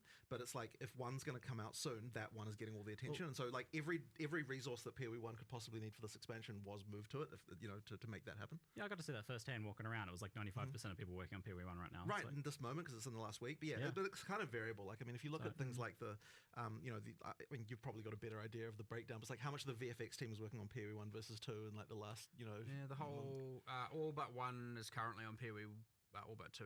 I guess that doesn't really make sense. They don't know how many. So 80% of the team is on PoE 1 right now. Yeah. But it's kind of variable through the months. But like, you know, the dynamic thing is because obviously we had like 021 for PoE 2 that we're working on, and like yesterday I moved some people onto that, quickly got some stuff across the line, literally 2 hours later moved them back, and like it's like pretty hyperactive, right? Like, but honestly, that's kind of how our leadership style is. We kind of just we're a little bit crazy. But I also think that developing 0 to 1 at the same time is kind of proof that it's possible. You know, like to make sure that we can actually support both games at the same time. I mean, with the level of support we need. I mean, you know, there's those videos even that were made by the, you know, like we're getting more people. It's like we can kind of manage it. So you know, I do feel like this is a positive upswing in that regard. Like it was definitely a bit of wavering there for a while, but I went from a 1-game studio to a 2-game studio. One thing to note, and this is you say about the bosses going up and the characters, you know, saying this, like that is also because we are, you know, it is very, very, very useful in the same sense that certain game features get taken from one game to another. Like we see a lot of the quality of life stuff come to PoE 1. Those bosses are, you know, animated or rigs from PoE 2 that we have like fully remodeled and reskinned. So you get to reuse that entire animation set. Sure, you got to tweak some stuff, but then like you can have one animation be 8 different skills if you know, put your mind to it and actually design the different outcomes. Awesome. So you end up with this thing where, you know, we're actually harvesting a lot of materials back from PoE 2 to 1, and this is how we're going to be able to get even more bosses, even more monsters, even more of that content just all the time. So it's in ways where players can't tell though. Like it's really you wouldn't. Some people might be able to see. Like, wait, I feel like I've seen that before, maybe, but you'd have to look real close and be real into it. Yeah. And so obviously, I know me saying it removes the allure of it, but like it is like ultra beneficial to be able to harvest all that art. And so you could look at it as like, oh, that PoE 2 art is going on PoE 2. It's not like. All of that, I'm just constantly going, I'm going to take that, you know. And the tech as well, of course, right? Like any new renderer features we're making, like all that stuff, like, you get to use it all. So hopefully it's more of a positive thing. But I think to wrap it up, I think what it all really comes down to is people just want to know that they can feel confident that Path of Exile 1 has a future where you guys love it and getting it the attention that it deserves. The next year is going to be the year of Path of Exile, 100%, right? I mean, we're talking, what, every 4 months, both games? It's every 2 months, 6 releases. 6 releases a year.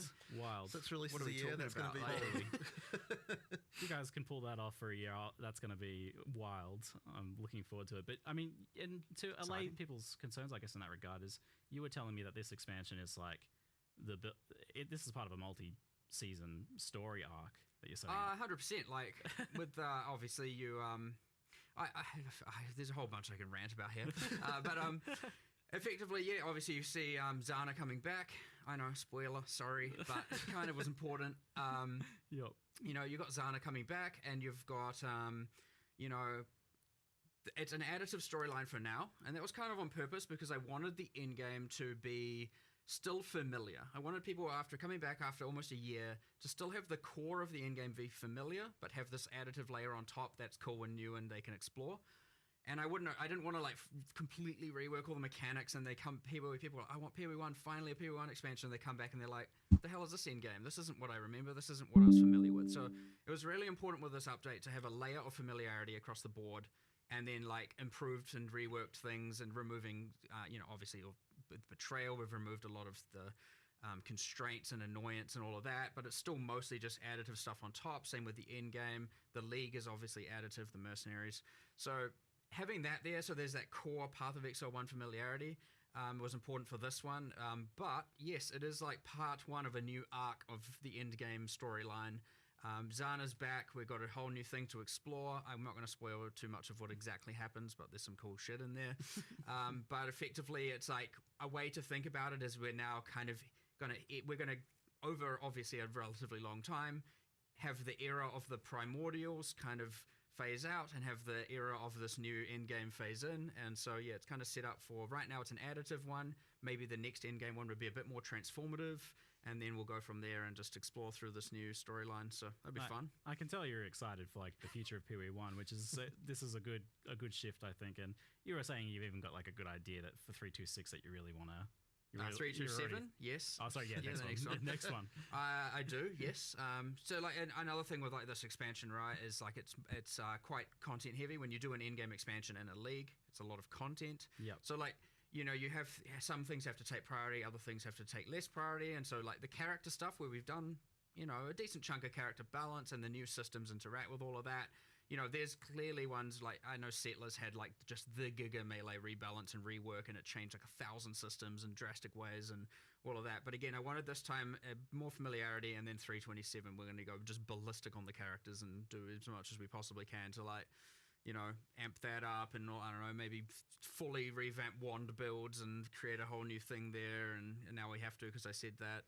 But, you know, that kind of stuff. So yeah, obviously you have ones that are more content centric, ones that are more character balance centric, and different focuses like that. So this one, content, end game. We wanted our core players who have been playing for 10 years, the ones that are really looking for PoE, who are like mostly playing in the end game, to really have that like expansion and new boss fights. And that was a discussion we had yesterday. Actually, was this idea that you don't necessarily have to worry about new player onboarding as much for Path of Exile 1 now. But that's more the focus for PoE 2. I would definitely say that, yeah, for PoE 1, it's like it's now very easy to just say, you know what, like if this isn't new player friendly, it's okay. Like we're making a game for the experienced PoE 1 players, so like we can just go ham with all that stuff. Yeah, you can kind of go nuts with you know, like if you're a new player, then PoE 2 is obviously going to be more appealing. You know, like I'd imagine they're more likely to want to go there. But of course, PoE 1's still, you know, like it's still a, like we're not going to throw that away completely, but it's like certainly in terms of the focus of the content, like a lot more sort of in-game stuff, you know, the pinnacles obviously and things like that. Like this is stuff that appeals to someone who actually is able to get to that content. So you know, yeah. Of course, you've still got the leagues, you know, the mercenaries. I think you were initially, when we first told you about it, you seemed a little bit like, oh yeah, I don't know how big that's going to be. But then when you actually played it, it's like, you know, it's quite a thing. Yes, it was beyond what I expected playing it. Right. Because I brought up a concern after watching the reveals that I felt like there was a bit of a gap, some disparity in kind of what you revealed once I got the sense of like what was Secrets of Atlas versus Mercenaries of Trathis. I had some concerns. I was like, okay, so the Mercenaries thing seems like really awesome, and that kind of is like, by the time you get to endgame, you've kind of started to explore a lot of that. And, you know, there's still more progression beyond that, but that's like, it's not necessarily like a ton of new content for that mechanic beyond that. And then you've got this new Secrets of the Atlas system, which starts at tier 14. It's very endgame pinnacle content focus. So I'm like, it feels like there's kind of a gap there between tier 1 and 14. But you mentioned yesterday after that discussion that maybe you've changed it. I initially was like, you know, people are coming back after a long time. They're going to come back, and yeah, some people have been playing, but like the majority of people haven't, and they're going to come back, get to that end game, and be like, all right, let's get my footing back, refigure things out. Obviously, Settlers is there, but I understand a lot of people have experienced that in the last year, so that's not going to feel too new, but there's a little bit going on there. You've obviously got Betrayal, and then yes, we have our whole like certain scarabs up, certain scarabs down kind of balance, which I will note, by the way, only a portion of which will be in the initial set of patch notes. We'll have more scarab changes coming soon. Patch note expansions to be announced. People who, ideally our PoE 1 players know by now, we get a little bit feral and we just go to the end. We go till Friday of the release date for our balance changes, so not everything is there, but a lot of it is. You know, there's all those changes, and I thought, yeah, it's all good. What we'll do is aim for the people who really want new pinnacle fights. Like, when we added the tier 17s, they were a bridge between pinnacle and uber pinnacles. So they weren't even the kind of highest tier of difficulty in the game. And you could argue these aren't either because they're pinnacles, but they are a step above the existing pinnacles. They are a bit harder. That being said, of course, just to clarify, there is a quest version of them where it is you get to tier 14s and you will find them deterministically and get through all three of them. Just for the narrative, you get to explore all that. They're easier balance. And then you get into farm mode where you get the true rewards and the true, difficulty test. But as you pointed out, I thought that'd be all right. And then you did raise you're like, but what about between tier 1 and 14? It's not going to feel very new. And it was like, yeah, where's the content? Yeah, fair enough. So we made some changes, of course. And as much as now in the live stream it says we're introducing it at high tier maps, that is where the story is introduced, so to speak. But we're now adding a bunch of trickled stuff beforehand, all the way from like tier 3 maps, where you're now you're finding those memory influence maps, or the influenced by the originator, as it said. You're getting the memory strand items, which are very useful for actually finding good item drops and crafting as you're going through the in game, and so you're getting that all the way through. And then, once you get to the higher tier maps is when you get into the actual pinnacle storyline with the new 3 pinnacle bosses. Look, straight up, it was just like what we thought was good oversight, but like, this is always what happens. I think even Jonathan mentioned earlier, is that often, when we have these podcasts and interviews, it's just like, half the time we end up discussing stuff that we're then going to go and change the day after or the day of, and that's exactly what I feel we like end something up always doing. comes out of the Q&A. You usually do some sort of live development during these, which I love. mean, there's so much that to not and happening so rapidly, and coming together very much, all together at the end. It's impossible to really have your eye on everything and not miss like some things. We often miss things, and then it goes live, and then we address it then as well, and stuff like that, right? It's just like very. All right, be right back. Got to take a short break.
Did anyone come? Do I have to ban anyone else?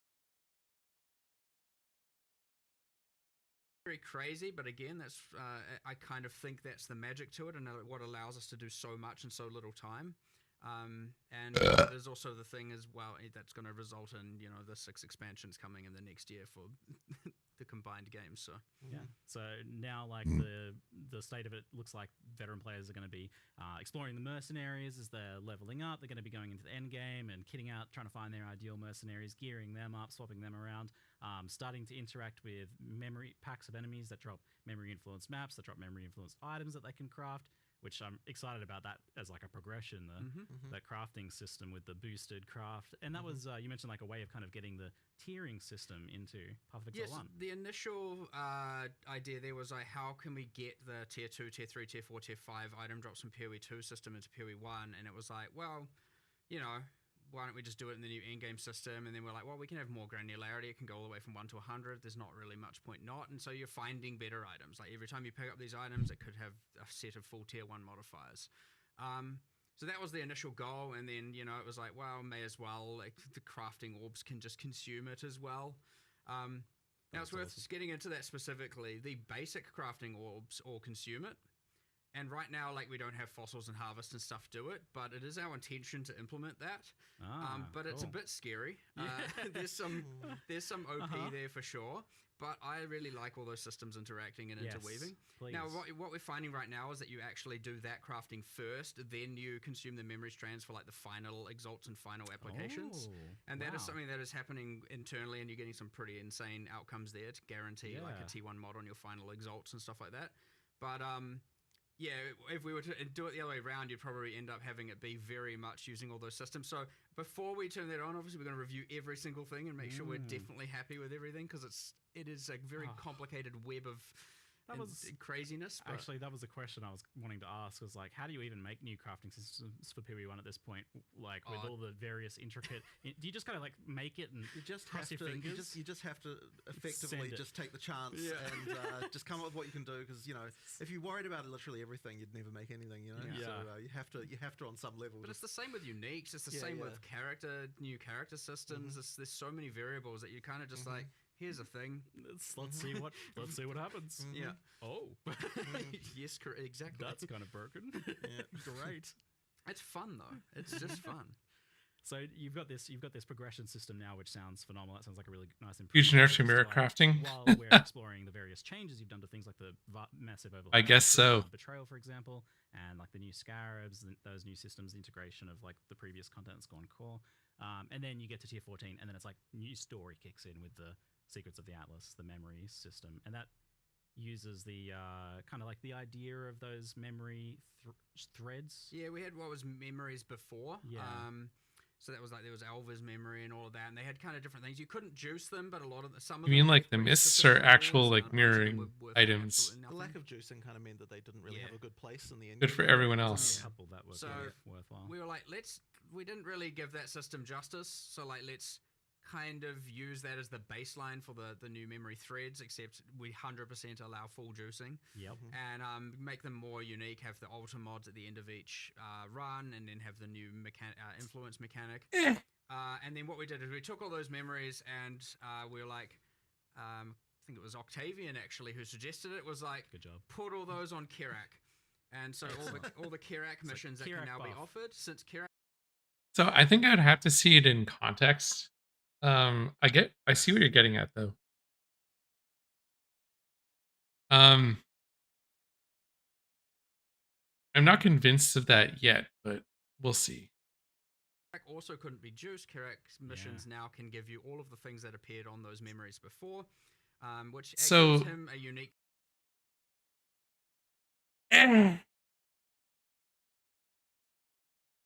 It will just change what you're mirroring, because it's not like you can't make a mirror tier item now. It's the fact that like it takes a lot of RNG to do it, and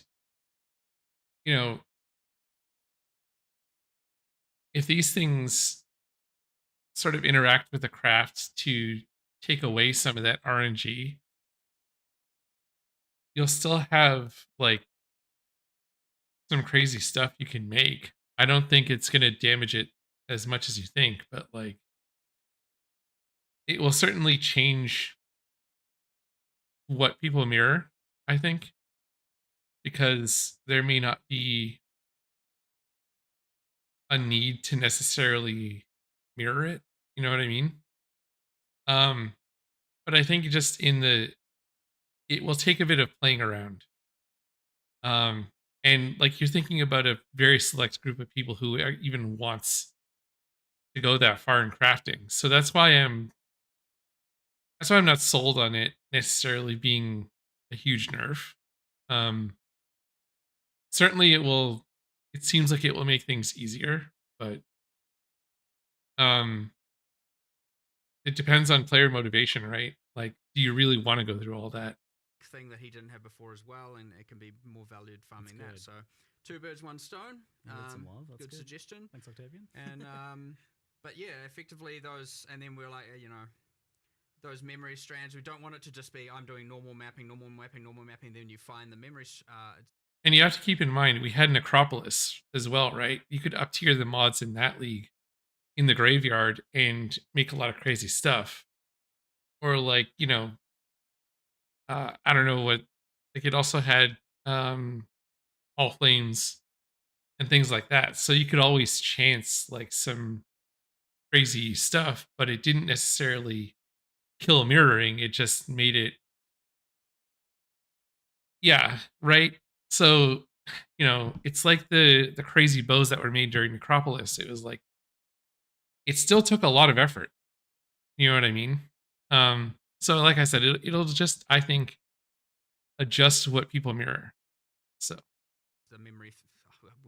We've already tripped up now, and this is the thing we were talking about yesterday with all the terminology. Memory threads versus memory strands. The memory threads. Again, once you're playing, it's a bit more clear, but yeah, we've got a bit of synonym thesaurus issues going on.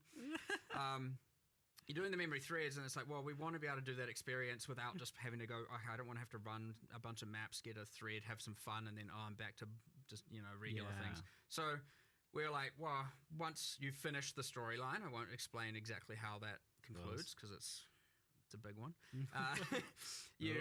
It's a big one. Those maps that you can find on that thread now will start dropping but it's T16s, and more frequency, and then but they will be rolling with Tier 17 mod pool, and we're kind of calling those T16.5s because they are very close to T17s, and it's kind of honestly, I would say in some cases, if you get the right memory skills, better than T17s, which I know has been a huge concern, and I agree with that, and I am finally, hopefully, we can not have just the age of T17s that can't self-sustain and you have to trade for, and a lot of frustration there. That's the hope. If it doesn't fully solve it, obviously it's still the intention to. Well, so we will. Well, let's talk about the problem with Tier 17s then. So, like, obviously there's a few issues going on there. It seems like that you had this like very varied endgame, tons of different maps and everything, and then kind of narrow that down to 4 maps instead. And obviously it was presenting problems for build diversity as well. It was also a clash because it was like those were meant to be the bossing way to get to the Ubers. And it ended up being the juicing, and so then you have a kind of economy clash between people who want to farm bosses and people who want to juice. And it was like, okay, well, they were intended to be the boss way. Whoops. But they were still kind of fun for both axes, in some regard, minus a few little bits and pieces. Like, obviously we had to do some changes to the mods, how they generated, like, we certainly had some hiccups with that one the first time around. Still lots of time on this. Holy shit. It was. I'm just going to be like mostly sitting here. So the hope here, bring them back. You can farm the map you want as with the originator influence on it, I believe is what the text said, or what I call memory influence or Zana influence, all of these things, whatever, they're influenced with a bunch of red and blue stuff. You get the pedals, you get the bunch of red and blue stuff. You get the div card you want, you get to farm the layout you want, you get to do the boss you want, and you don't have to deal with, Can you say somewhat definitively if like juicing is going to be happening in Tier 16s again, or is it still going to be Tier 17s a bit? Not sure. I currently, as far as I can tell, it should be in the 16s, but I didn't want to make it that the 17s are just garbage. So you haven't taken a hard stance on it. I think, especially with the right memory influence skills appearing, which you do have to take a bit of a gamble for, and sometimes you get really good ones, and sometimes you get okay ones. That's part of the fun when you get in. You're like, oh yes, I got the epic one that revives monsters, and I get all the loot twice. And then when you get that kind of thing, it's going to be like, okay, this is just 100% better. Like, how was it not? And then of course multiply that with all the All Flames, and there's going to be some madness occurring. Not Necropolis tier madness. But not Necropolis tier madness. Don't you worry about that. That was out of control on a level unprecedented. Still new tiers of madness. There's a question from chat about Atlas passive skill tree, and with it expanding, like with all these new things being added to it. Is that something you consider as to like how many points you end up getting and those decisions like between things? I like the amount of points you get and the amount you can invest in a given tree loadout. I think that is correct. Still feels right. Like we do remove a little bit of nodes, and we have added some, but I wouldn't, like, we've added new ways to juice via the influence. We've added new ways to add more things to the All Flames and stuff like that, and there's new multiplicative things going on there. I wouldn't also then want to just be like, here's another plus 20% on the tree as well. I think that choice matters. I like that choice matters, and I think you should have to give up something to get something of the new thing, or have one of your loadouts focus on that and two of the others focus on something else. So, well, something else that sounds like it's going to help is you mentioned to me this idea that you might be getting more access to the content from the investment nodes that you're taking anyway via Scarabs, right? Scarab drops. Oh on yeah, nodes. true. I mean, it was more of a SSF feature, but it will work for everyone. But both the map device where you apply like Breach League and a bunch of the nodes on the Atlas tree that are like, chance to have breaches in your maps. Oh, pardon me. Now increase the chance of you getting Scarabs of that league's type. Which is kind of how PoE2 did it as well with their leagues, where content to get you the get content. expedition to get more expeditions. Great. It's the same thing here. We just wanted to push that a bit more, give a little bit more agency, and influence the Scarabs you're getting. That way, you're getting more of the ones you want, because there are a lot of Scarabs, of course, and you can block a decent chunk of them, and you can invest in some others. And we're just like more agency is better here, like straight up. So may as well, and it just simply adds more value to the map. I have a bajillion Scarabs. Like I've loaded the vendors up to try and convert them too, but it's crazy. Device craft, so why not? All right. I know we're jumping around topics a lot here, but let's just kind of be in the flow of things. But on the mercenary topic, so you've designed these guys to be so good that everyone's going to want to use one, right? And that's like the right way to design it objectively. But it does raise the question as to you need to make sure that they're not abrasive to use, that they're fun to use, that there's not necessarily problems where you feel like, oh, I have to use them. So how do you go about making sure that that's the case for these guys? I mean, obviously them increasing the difficulty, is a thing that says maybe you don't want to necessarily, maybe they're not pulling their weight on a boss fight, and stuff like that, making it actually harder because of the or life. If you don't have the right mercenary, or if you don't have the right mercenary, you don't have the right gear on them. These are factors. However, generally, they should be fun to have with you. You should want to engage with it. That is the league. If you're not playing in the league, or you don't want to engage with the league as much, you still got the end game. You still got Betrayal. You still got, the settlers. All that stuff is all still there. The character balance changes. Everything's still there. It's just, ideally you'd want to engage with the mercenaries. They are generally more beneficial than not. You would have to really over-level them and not be upgrading them for them to start being kind of useless. But the item and combat mechanic with them by itself is also, like, even if you're not hiring a mercenary, there's still, like, there's a source of items there. There's new things, like mechanics that they've got going on with that. So, like, even that part is a thing in itself. Well, something I didn't realize from watching it and then even playing for a while was that, and I think the UI is getting improved by launch for this, but when they have like the currency pocket, when you don't actually pick a currency from that, they give you all the currency from that window. Okay. Yeah, it's like so. It was a bit juicier than I thought it was. Actually, it kind of caught me by surprise. Yeah, why not? But it was interesting creating a there's not many leagues where you get one reward. Yeah. And obviously not the currency pouch, but you pick a item, picking a single piece of gear. Yep. And so we had to really think like, okay, I mean you can see it, so you already get a pick from all the different slots. But it was like, how do we make sure that their gear is comparable to what a player would have, which is kind of you're identifying many and picking the best. And you're crafting a thing, and so it's always better than average. And so we had to really think about what their gear should and what their items should look like. John Moo, by the way, to be comparable to something you would actually want or have. So yeah, it's rare to have a league where you actually only just get one item. Like even Ultimatum, sure you get one in many rounds in a row, so you still get up to 10. Whereas this is just actually one. So you have to make sure it's good, right? Yeah, and that was actually kind of complicated to do, but there's some pretty powerful stuff you can get from that. I mean, obviously the uniques are relatively easy to put in, but they do affect the mercenaries in some pretty crazy ways. But the rare items and stuff like that, yeah, it was a little bit complicated to actually get that to feel good, such that you feel like, I actually want to take that as opposed to just always taking the currency. But if you want to do that, go ahead as well. Was there any kind of, just out of curiosity, was there any kind of thought on like as to what sort of items or what sort of mods they roll on their items then?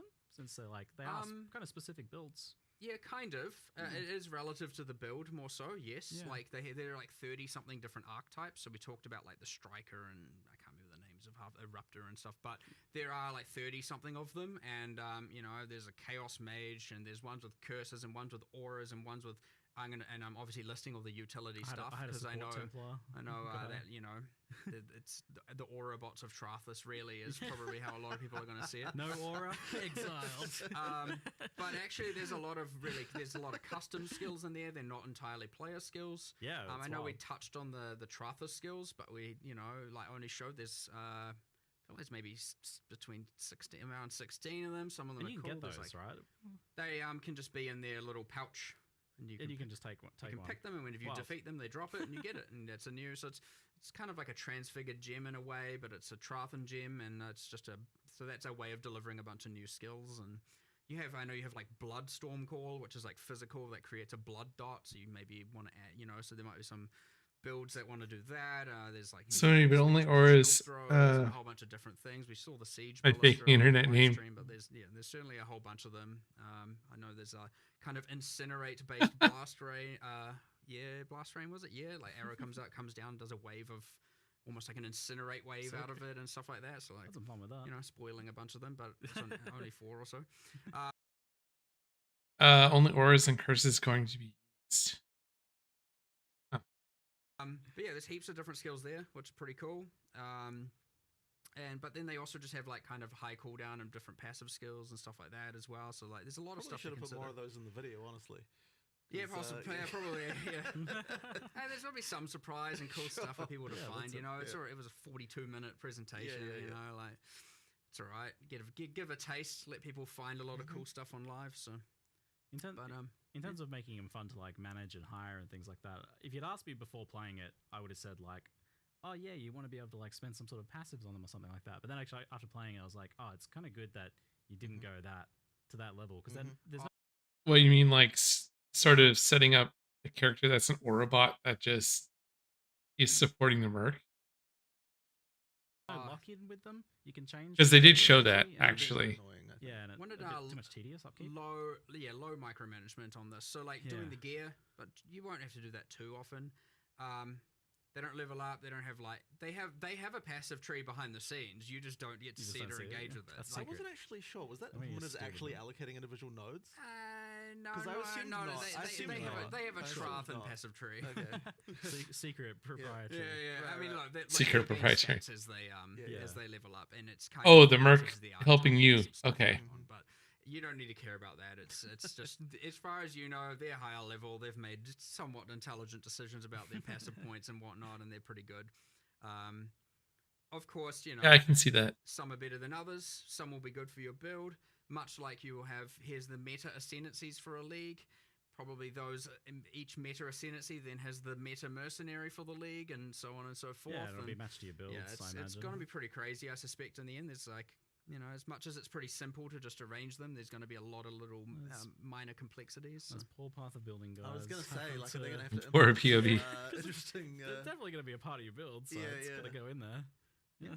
100%. They can give you auras and various other buffing skills. I had a Templar that had like an aura, and he had the light with the lightning.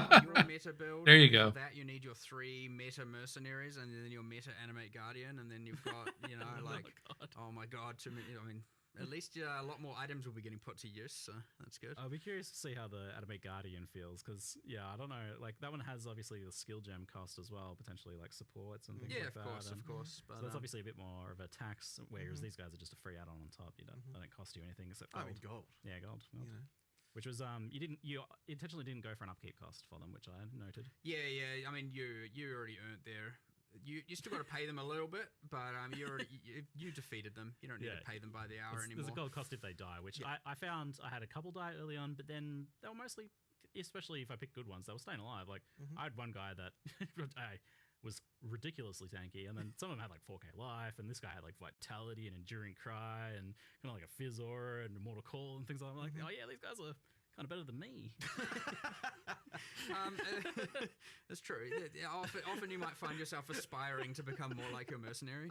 Yeah. But look, these are trained fighters from a ruthless place in Trothus, and they've come here, and they're like, "What are all you weaklings doing?" And so, you know, yeah, it was quite confronting when I was like doing my usual running through mud flats with my ranger in a Hessian sackcloth clothing, and then I run into literally the ranger one, and they're like wearing, you know, Giga MTXs, and they got like all these different supported skills, and they're like comboing them together, and I'm like, what? It's giving you something to aspire to. Yes. Oh, this is what I can become. Whoops. I felt really good when I fired them later. Yeah, look, remember they came here of their own choice. They haven't been exiled here as a criminal left to rot on a beach. I have to say, they kind of feel like suckers.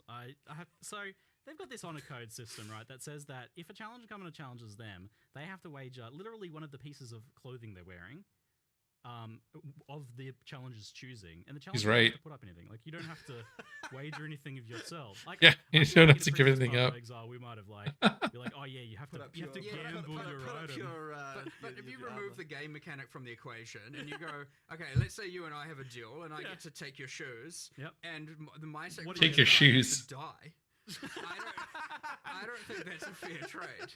Now, but this isn't a world where you can revive. Yeah, but they don't know that. Okay, fair you enough. know, and like honestly, if I have to go like your shoes versus my 15% experience, like I don't know if I'm gonna. Pretty nice boots. Yeah, sure, but like you know, like, that's part of my level I just lost. So like, you know, I don't know if I'll take that trade. Yeah, well, you got me there. That's a good point. We'll get some more questions about the mercenaries there. Do mercenaries count as minions? Has been asked. Oh, I said 15%, and I realized that is not correct. Oh, what was the? I'm just making up numbers. Oh, no. Ignore me. I know that's the wrong number. No. What have you done? That's going to be quoted. I just quickly glanced at chat, and I'm like, oh, geez, I said I just made something up on the spot in the heat of the moment. Don't worry about me. The question was, do mercenaries count as minions for the purpose of various minion-based things? Like they don't count as a semantic minion for like, you know, minion damage and all of that. But I know, for example, all the, you know how there's bosses and they have certain skills because they're less avoidable, they deal less damage to your minions. They also they also get that damage reduction from those things because like they're not like going, there's an AoE here, I'm getting out of it, and they're going to jump back in like you are. They're just going to soak the damage, and so we've made it so obviously that, you know, they don't take as much damage from you know, those unavoidable attacks, so to speak, and much like how your minions do and whatnot. But again, they are pretty tanky, so you know, on top of that. On that same spirit of like you know, live improvements happening as we're talking about it, it's like yesterday I was asking kind of, can you heal them with like the minion flask or something like that to like heal them in between combats, and later I got a message saying that you guys have changed it so that they heal out of combat now. Yeah, it was taken from the it's something I actually really like that the minions do in PoE 2, where when there's some downtime they kind of regenerate back to full life. So yeah, that change was made yesterday actually, and yeah, so now the mercenary, you don't have that thing where you have to give it some life regen. Yeah, seriously. And like, you know, explored a few different options, but it was just like, you know what? Just like if there's a little bit of downtime, like, it's more if they haven't lost life in the last some amount of time. They buttery mercs would be bad. Like, it would kind of negate the whole mechanic if they were shit. So I'm assuming there's a lot of. I'm assuming they're pretty girthy. Given what Ziggy is saying here. Just back to full life. So love it. You know, it's just good quality of life. Yeah. You don't just have them sitting at 10%. The Anime Guardian change is pretty good too because they don't lose the items anymore. So you can just keep the current one, I guess, when it dies. Life, and you're like, what am I supposed to do here? So they can be brought into Pinnacle content is one of the other questions I'm saying. Yeah, anywhere. Everywhere in the game. No restrictions on that? Yep. Nice, cool. And pardon me. People seemingly from the question, based on the questions, don't believe that you can have like a 6-person party and have 6 mercenaries. That you wouldn't allow that. That's too crazy. I mean, it is too crazy, but you do allow that, right? We do. Yeah, we do. That's the thing. Okay. I mean, you know, it's a lot. It's a lot of auras. Yeah. But you know, I'm very much looking forward to playing my. I agree. I play my support characters, and you know, should be able to pick some stuff. You get a DPS merc now and not have to play with your friends. But I'm thinking, well, hold on, I can be a support character and have a support mercenary and support my friends even more. So like, Of you know, course. it's all win. That sounds about you. Perfect. Yeah, I mean, while leveling, I certainly felt like the DPS ones were viable if I was playing more of a spell-led role, or if I was like struggling in that regard. They did seem like they were actually able to kill things. Is that 100%. something that can happen in an endgame though? Like that seems hard to believe. I mean, look. At the end of the day, you can give them Headhunter, you can give them all of that stuff, and they take the damage, they scale. Oh. It. Like the only thing they don't have is your skill, which could be bad, and thus they could be better than you, or you could be very good, and in which case It could be better like, than they are still a computer. Right, they are still at the end of the day doing that, so they might not make the smartest decisions that you agree with. There's like custom AI for each skill, there, though, right? there is 100%, and So they're a bit above the 50% pile of players. yeah, is they that- might is be. what you're saying? I'd say around 55% percentile average. You know, Better than half you. computers can be good. So, but at the end of the day, you know, when you're like, you know, giga zooming and obliterating everything before it can even appear on your screen entirely. You know, there's a question of how much use can they really be, and that's where I come in and say, look, the floor is still they're half a party member worth of loot increase, and they are, you know, whatever auras and all of that. So you might pivot from more. You definitely want- 0.5 you of a want to friend. do it all the way through, but once you again become the power of 1,000 gods, like There's a certain point where you know, it's there's only so much you can do. Now that being said, if you do want to play a more passive character and you want them to just go wild, like they're pretty strong. There is, of course, the thing where if you miscalculate that, you go into your pinnacle relying on them to kill it, and you miss the mark and they die. It's not like you're bringing them back in that area. They only have so one portal. now you're like, oh, damn it. I'm not sure what to do now, and you've got to do it the hard way. So, but yes, much like the new Change the Animate Guardian, if they die, they don't come back into that area. Sounds like a good way of only doing it, yeah. sequential instances, yeah. Much better than the losing gear and all that, Yeah, all that drama. we went through all that. I even had to like, maybe in Ruthless they should lose an item, or maybe I was like, is that a thing? I was like, oh, no, look, it's either right or wrong. Let's just go with what we know is right, what people will like, and what is not going to just cause a bunch of unnecessary. Oh my god! Now I got to do this again, and something unpredictable happens, or some monster skill is like particularly imbalanced, and it's like, oh my god, it just lost so much currency, and like, so. Oh, good. Yeah, losing currency Great. sucks. Awesome. So Settlers Town went core. We didn't have to rebuild it. Phenomenal. Thank you. Gold goes core, which obviously as an experiment feels like a success then. Jonathan, I think you feel like you can speak to that. I mean, sure. Gold I was as a I core feature of the game. Yeah, I mean, I'm definitely happy with where God, like, you know, with how God improves things. I mean, you know, we originally did it as a way to reduce the number of things that monsters can drop while still having it so that they feel like they drop things. Yeah, like culling the yeah. nets But I off. mean, honestly, like I think it's been a straight up improvement, and obviously it's really good to be able to work with the you know, the new the currency market and stuff. Good like chance that. with an AG. I think that stuff. Yeah. Like, you know, I don't know that there'd be another way to do that as successfully as the way that works. So like I think that's worked well. And it's funny because you know, like. Oh yeah, on the surface, absolutely. you're like, oh, every game's got gold, but the funny thing about it is that in most games, gold is a lot of games have like bound items, and then gold is the only thing you can trade. In our game, you've got unbound items, and gold is the only thing you can't trade, and that's why it sort of works as that kind of trading kind of thing. So I think the way we've exactly. works well, and I definitely want to keep it. Like it's got a definite place for sure. And, yeah, like we may be able to expand its use as.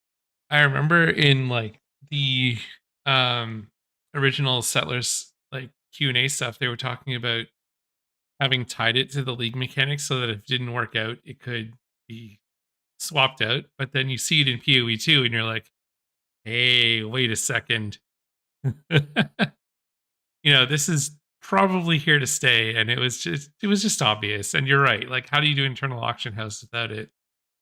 Because it helps a lot with like blocking plots from using it. But the prices on it are kind of crazy sometimes. Well, more in the future potentially. Like right now, it's not used for like shops or anything like that. Like you know, it's used for gambling, but it's not used for the regular shops. And like there were some issues around that, but we might change that one day. Sort of hard to say, but you know, yeah, I think it's definitely it's good. Yeah. Okay. And that means obviously currency exchange is staying core and things like that. Yep. It looks like shipments were staying core, and that's oh yeah, the nice boats thing too. with Oh my Some god. people love it. You know, it's Boat passive income. The passive And, income. but it's also like an obligation. You know, it's a thing. You know, I think that the boats, if they keep the balance the same, is definitely going to create some extra money.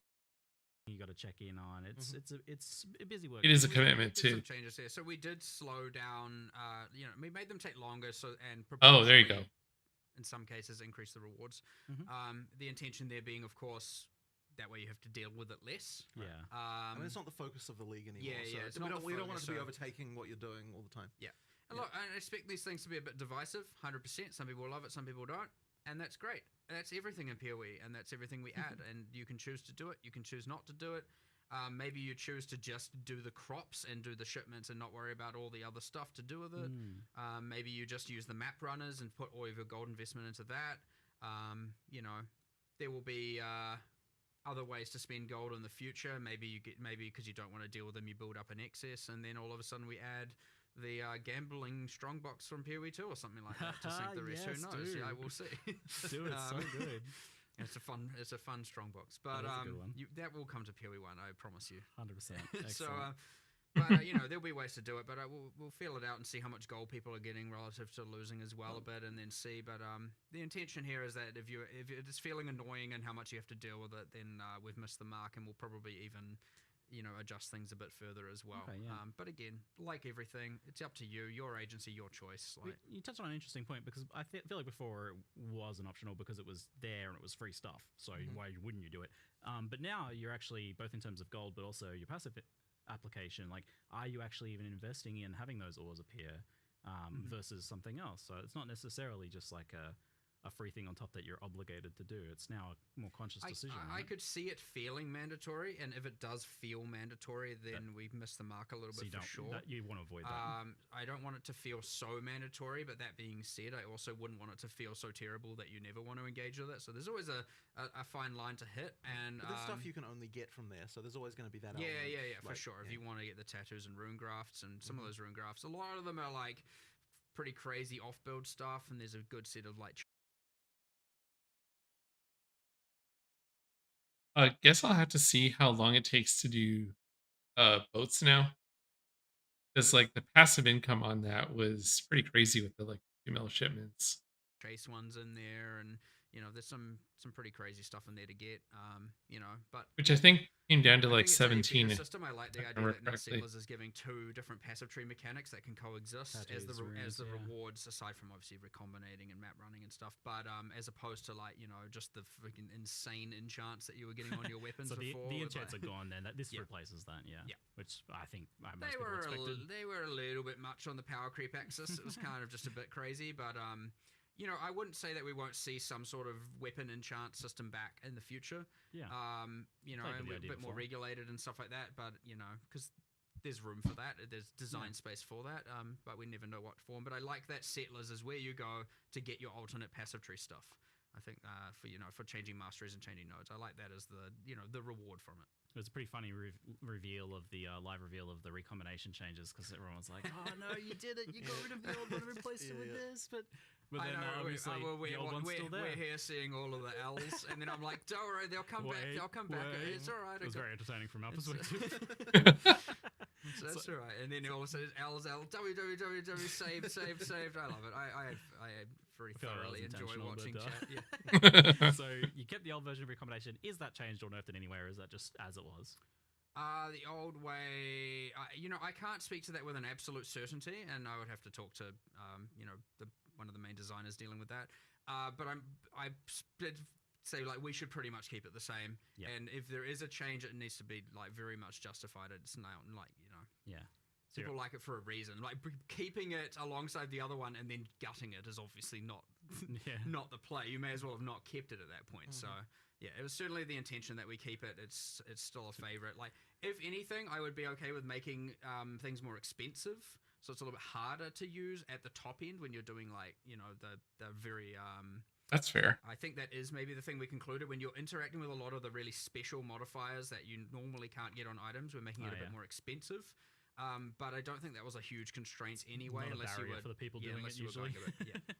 Sure. So, you know, I would prefer to do something like that instead of nerfing the power of it at this point. And I'm like 99% sure we didn't nerf the actual functionality of it.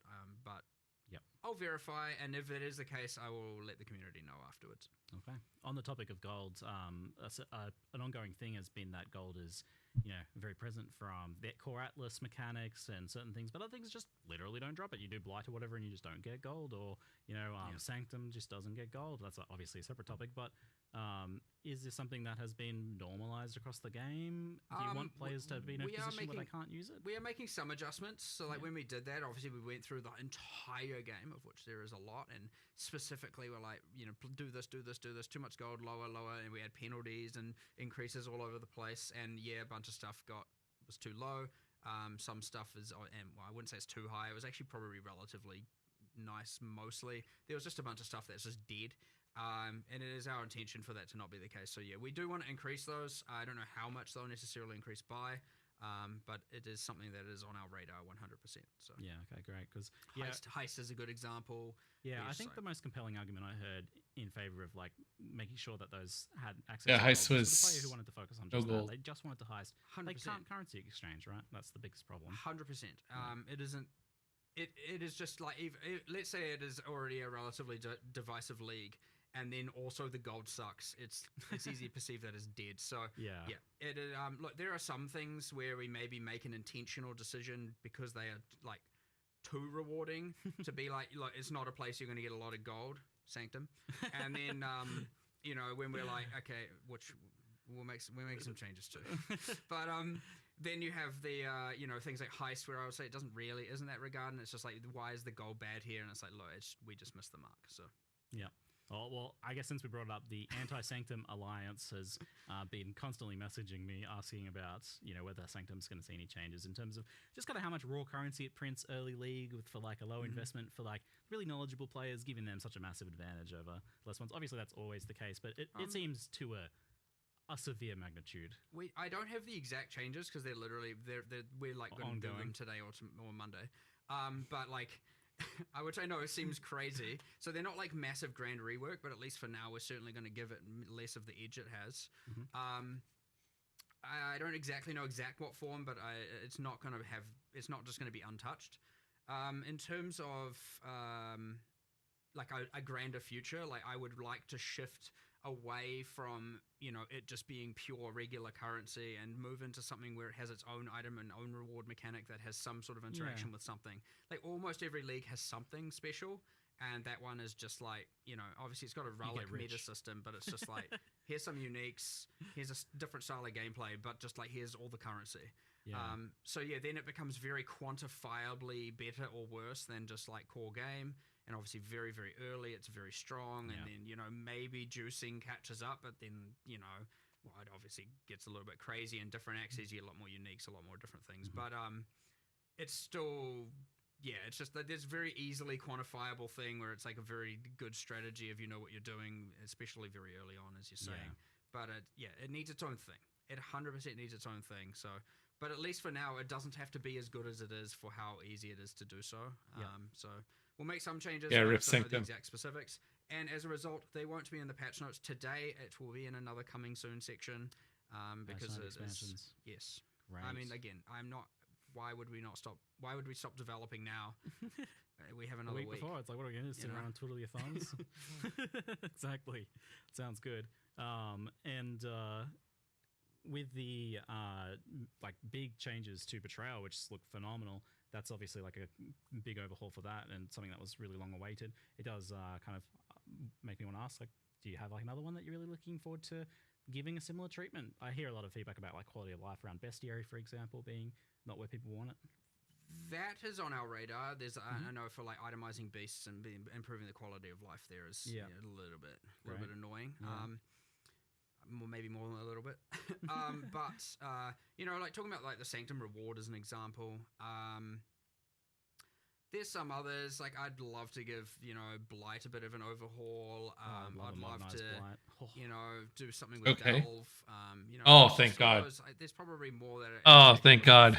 You said it. Some obvious ones, but look, these things fall out of popularity. They fall out of favor. They get outdated, they become Yeah, old, it's you a know, like legacy of a decade. you know, it's what happens. But the good thing is, much like with Betrayal, we circle back and give it a whole fresh coat of paint, new rewards, new systems, new interactions. Valve needs it.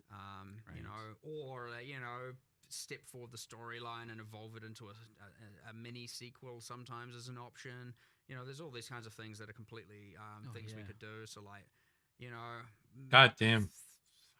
purely hypothetical. Maybe you're now later on you're just delving and oh my god, there were the 3 cities and now there's a 4th city with a 4th boss and you have what is this thing I'm finding? You know, 100% confirmed. Again, now 100% confirmed.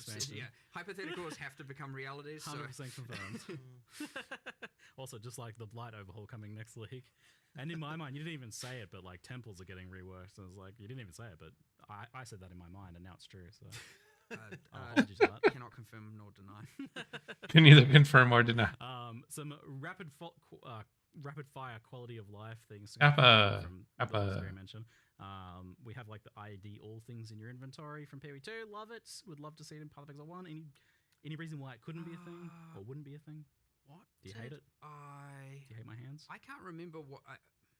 Control click at an NPC and it's on my list. It's still on my list. It's okay. I have my here's all the quality of life stuff. It was like there was a section where it's like to discuss later again, and I put it in that, and I actually genuinely cannot remember why it wasn't just immediately and obviously doable. Yeah, it seems like the thing if you want to do, you'd be like, yes, do it. So I assumed some hiccup. There was one thing that was like blocking me from just being like, hey, 100% just do it. I just can't remember what it was, but it's a thing we can get around and make happen for sure. But like, yes, the being able to go to town and ID all was very useful, and Hideout as well was an extreme upgrade that I liked. So, well, tell me who whatever Dev is working on, then I'll go make them lunch or something so they can focus. I'll take you to them afterwards. But you have to now, because if I'm going to be held to things I'm saying, you're going to now buy them lunch. So, let's see what I can do. Rip. The bosses with phases. Chimera is the one that stands out to me. Is like immunity. Oh my god. Yeah, just like really long immunity phases. In Chimera. They feel quite dated at this point. Katarina got the same treatment. Where it's just like, oh, okay, like you know, maybe like 40 immunity phases is just a bit much. It's not. I don't know what the number was. It wasn't that, but like it was just a bit much. But yeah, a lot of those are going to need a bit of overhaul as well. It's hard to justify going back and spending a lot of time on that, but there's sometimes a very easy things we can do, because instead of doing that, we could just be making a brand new boss that's like way more epic, way more fun, and fits into a more modern and core thing. Whereas like some of those are just like very high in game, get some fragments. It's one boss of 4 that then gets to a pinnacle, and like you know, you want your pinnacles to be good. You certainly want your end of line bosses like you know Katarina to be good, and that having as many immunity phases as it was just doesn't hold up now. Like I would say it didn't even really hold up then either. It didn't. It just again it takes you to really back out of the new stuff and go back and look at the thing to go, what is actually wrong with this, and look through everything and go, yeah, there's actually more bad here than I thought. And then you go through and fix it all and change it all and revamp it all and you know do it again. Basically, I think what I'm gonna do is just end stream after this Q&A. It's been fun to go through everything and just watch the reveal and all that, but at this point, 6 years later, I'm just gonna like hang out and rest tonight, and then I think next week when stream resumes, I'll actually like possibly do some POBing or whatever. But yeah, I think it's just going to be a chill night because I did start early, and I will have streamed for about 3 hours. So, yeah, that's the plan. It's been a while since we talked about this, but with a discussion about gold and the currency exchange, I feel like it's worth revisiting. Just like, how do you feel that the old trade manifesto holds up from way back in the day? Like now, in light of, I would say that the currency exchange, like, kind of definitely shows that there's a. I mean, it's not like we didn't know there wasn't demand for instant trade, right? But the currency exchange definitely helped things a lot. And I know that we still want to do more stuff. Like I've kind of talked a little bit before about how there's other things we want to do, and I still think we want to do it. The main thing is that like the gold allows us to make it so that there can be a cost that isn't the cost of having to do the actual trade with like individual other people. And so I do think there is a world where we can go to like where we can have a different system. We'll probably prototype that in PoE 2 first, I reckon, where we still don't have a permanent standard economy that. I mean, okay, in PoE 2 we've got an economy that will exist forever, but that's not going to be standard, right? Because that'll be the early access economy that will stick around. So we've still got an opportunity here to completely damage the economy without while being able to recover from it. I know from my perspective, when the currency exchange came out, I was like. After we played, and it was such a relief of friction that I was like, you were like, oh, this is all we ever need. Maybe this is enough. And then now after, and obviously then it started coming back a little bit. Then playing 020 on PoE 2, and then going and trying to trade for more items. I was like, I'm reminded of all the frustrations. I'm like, we definitely need more than just the currency exchange. So I would say we scoped it out. We wanted to see if it was better enough, and then I was just like getting beyond angry trying to trade, and I'm like, why is the whole server AFK? I think it might have been worse in PoE 2 because of more new players. So what I would say it was fun little trade thing is when I first started, people didn't know. Go to you invite them, they come to your hideout. Basic etiquette and I'm like, stuff. Are you coming? What's going on? And then they're sitting in Act 2 town. True. Like, Absolutely. For me, and I'm like, oh, okay, I get it. No one knows that you just go to your hideout. That's a new thing to have to learn. Oh, and it's shifted as well. Like weird new kind of like things of like culture things have grown out of that. Just like kind of independently from different like new people versus pre-existing PoE players, and it's become a strange little. It's thing. real fun to watch, eh? It's an interesting little social experiment thing going on, isn't there? But I think like I think what you've touched on there is that it does just kind of raise the question of like, where should the friction be? The friction being in gold feels really good. I think that is exactly the thing that we would prefer, right? Yeah. The thing that's going to be the question is that if gold is the only friction, it still needs to be that the cost of it is enough. So the thing that the trade manifesto talks about basically is you get this issue with you don't get it with currency. So doing it for currency is actually fine because currency, it acts as a sink. It is currency, so it's okay to have like fluid trade for that. When you start getting into items, then you start to have that issue where the stuff at the top is worth like astronomical amounts, and the stuff at the bottom is worth nothing. And like any trade will cause that, but the easier trade is, the more you get that. So you've kind of got this like if trade it was very hard, you get like a flat line. You can turn into more of an exponential growth curve as you as trade becomes easier and easier. So effectively, we just have to make sure that we're hitting the right point. And what I worry about, and this is one of the things as well, if we first do something like this, we're probably going to have to price the gold cost pretty high as a starting point, for sure, and then kind of maybe back it off as we see like what the effect is. Because if gold is the only barrier, then you're going to see that kind of issue. Well, gold's like a direct kind of translation of your like play time / play quality, your efficiency and to that trade capacity. So the fact that it works that way, where it's that's the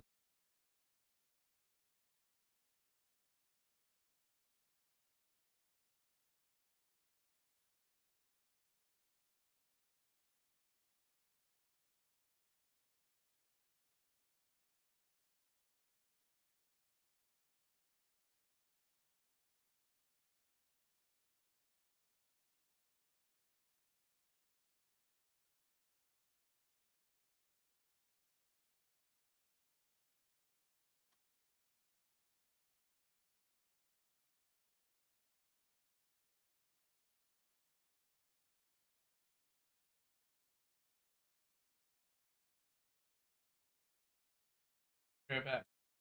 Hold on.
effectively character, like bound to you, effectively means that we can use it this way, and that's kind of the difference between us and other games. So I think it will work, but it's like, we're just going to have to be very careful. 100%. Because I 100% get like the concern about it, because this is about like what you're actually putting on your character and circumventing whether you actually do any gameplay for that. But this makes it so that you are doing gameplay for that, and it's an alternate method. And so we have to be careful, especially in the early game, where if you can just get something that some high level player just doesn't care about anymore, so they sell it for nothing. And then but it costs you, but it still has to cost you effectively something. costs it sort of needs to cost you something. So we just have to make sure we're getting that right. So when we do it, it'll we're gonna have to be very careful around that stuff for sure. Yeah, and I mean, even if it was just kind of like you can only really like realistically do a couple items a day, then it's not your bulk trading kind of method. Can be, it exists alongside the existing one or something like that. That could be a prototype for it. So it seems like it feels possible now, whereas before it was like a no way never. That's crazy. It is possible now for sure. It is possible. Which is it's just I'm excited to see what you do to experiment with that. Mark seems keen. Won't be too far away, I think. Bloody but, AFK people. I'm pretty sure we're gonna. pretty sure we're gonna prototype it in PoE 2 first. Yeah, that makes sense. Where we've got a bit more leeway there. Like you said, I mean that shows a bit of like a love and sanctity to Path of Exile 1 there for the people maybe concerned that you don't care about it. Right. So I guess so. Yeah. And just one more note: and all you people who are listing items, here he goes, rant time. And then you're not even AFK. You're in a map, and you're just not replying. Don't list it for that price if you don't want to sell Please, it. Stop it. Please. Stop. Or actually, no, you're going to keep going now because then you're going to have more drive to get this new system implemented. So, yeah, it backfires, but there is that. Make trade as bad as possible to motivate you guys. No, we're not having some accelerationist concept here. That's terrible. And that is the note that we'll wrap up the Q&A on today. Thank you very much, folks, for hanging out with us. And thank you, Jonathan and Mark, for answering our questions today. I look forward to playing more of Secrets of the Atlas and Mercenaries of Trathos. Yeah. Well, awesome. Thank you. Yeah. Everyone has fun. And we're back. Yeah, we're so back. We're back. So back. See you later, guys. See you later. Cool. Yeah. Okay. Yeah, we got a ton of info. Basically just like confirmation of things to come. Talking about how Sanctum is a little too OP for the early game. Reworking old League mechanics, wanting to do something for Delve. I think that's all awesome.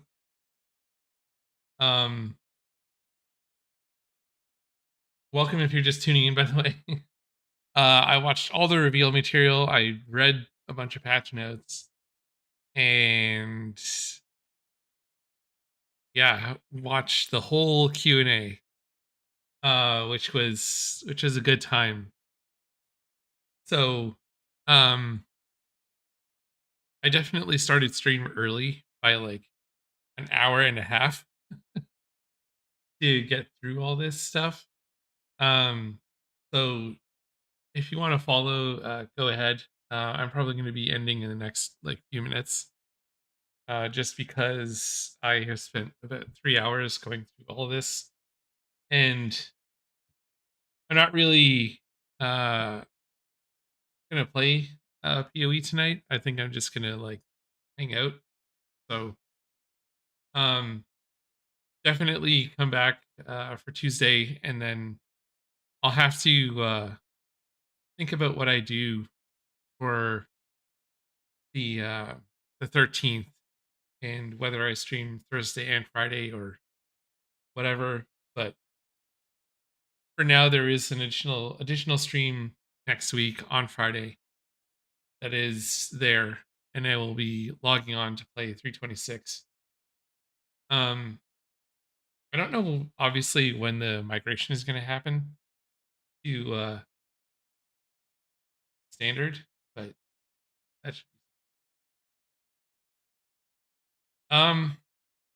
Yeah, I don't think I have anything else.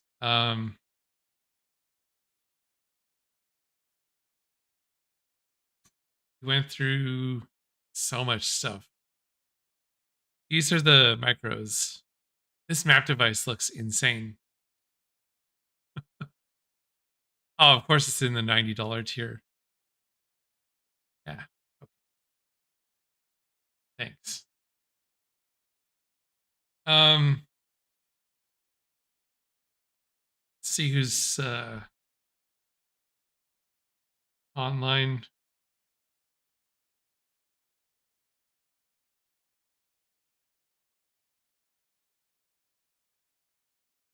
Not many. Not many people.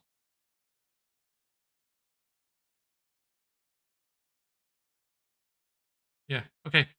Like I said, I'm just gonna chill tonight. But thanks for showing up. Thanks for the conversation. Like, comment, subscribe on YouTube. Follow on Twitch if you want. I'm live Tuesdays and Thursdays usually. I am gonna modify that during any league starts. So there's a schedule on Twitch. So yeah. Have a good one.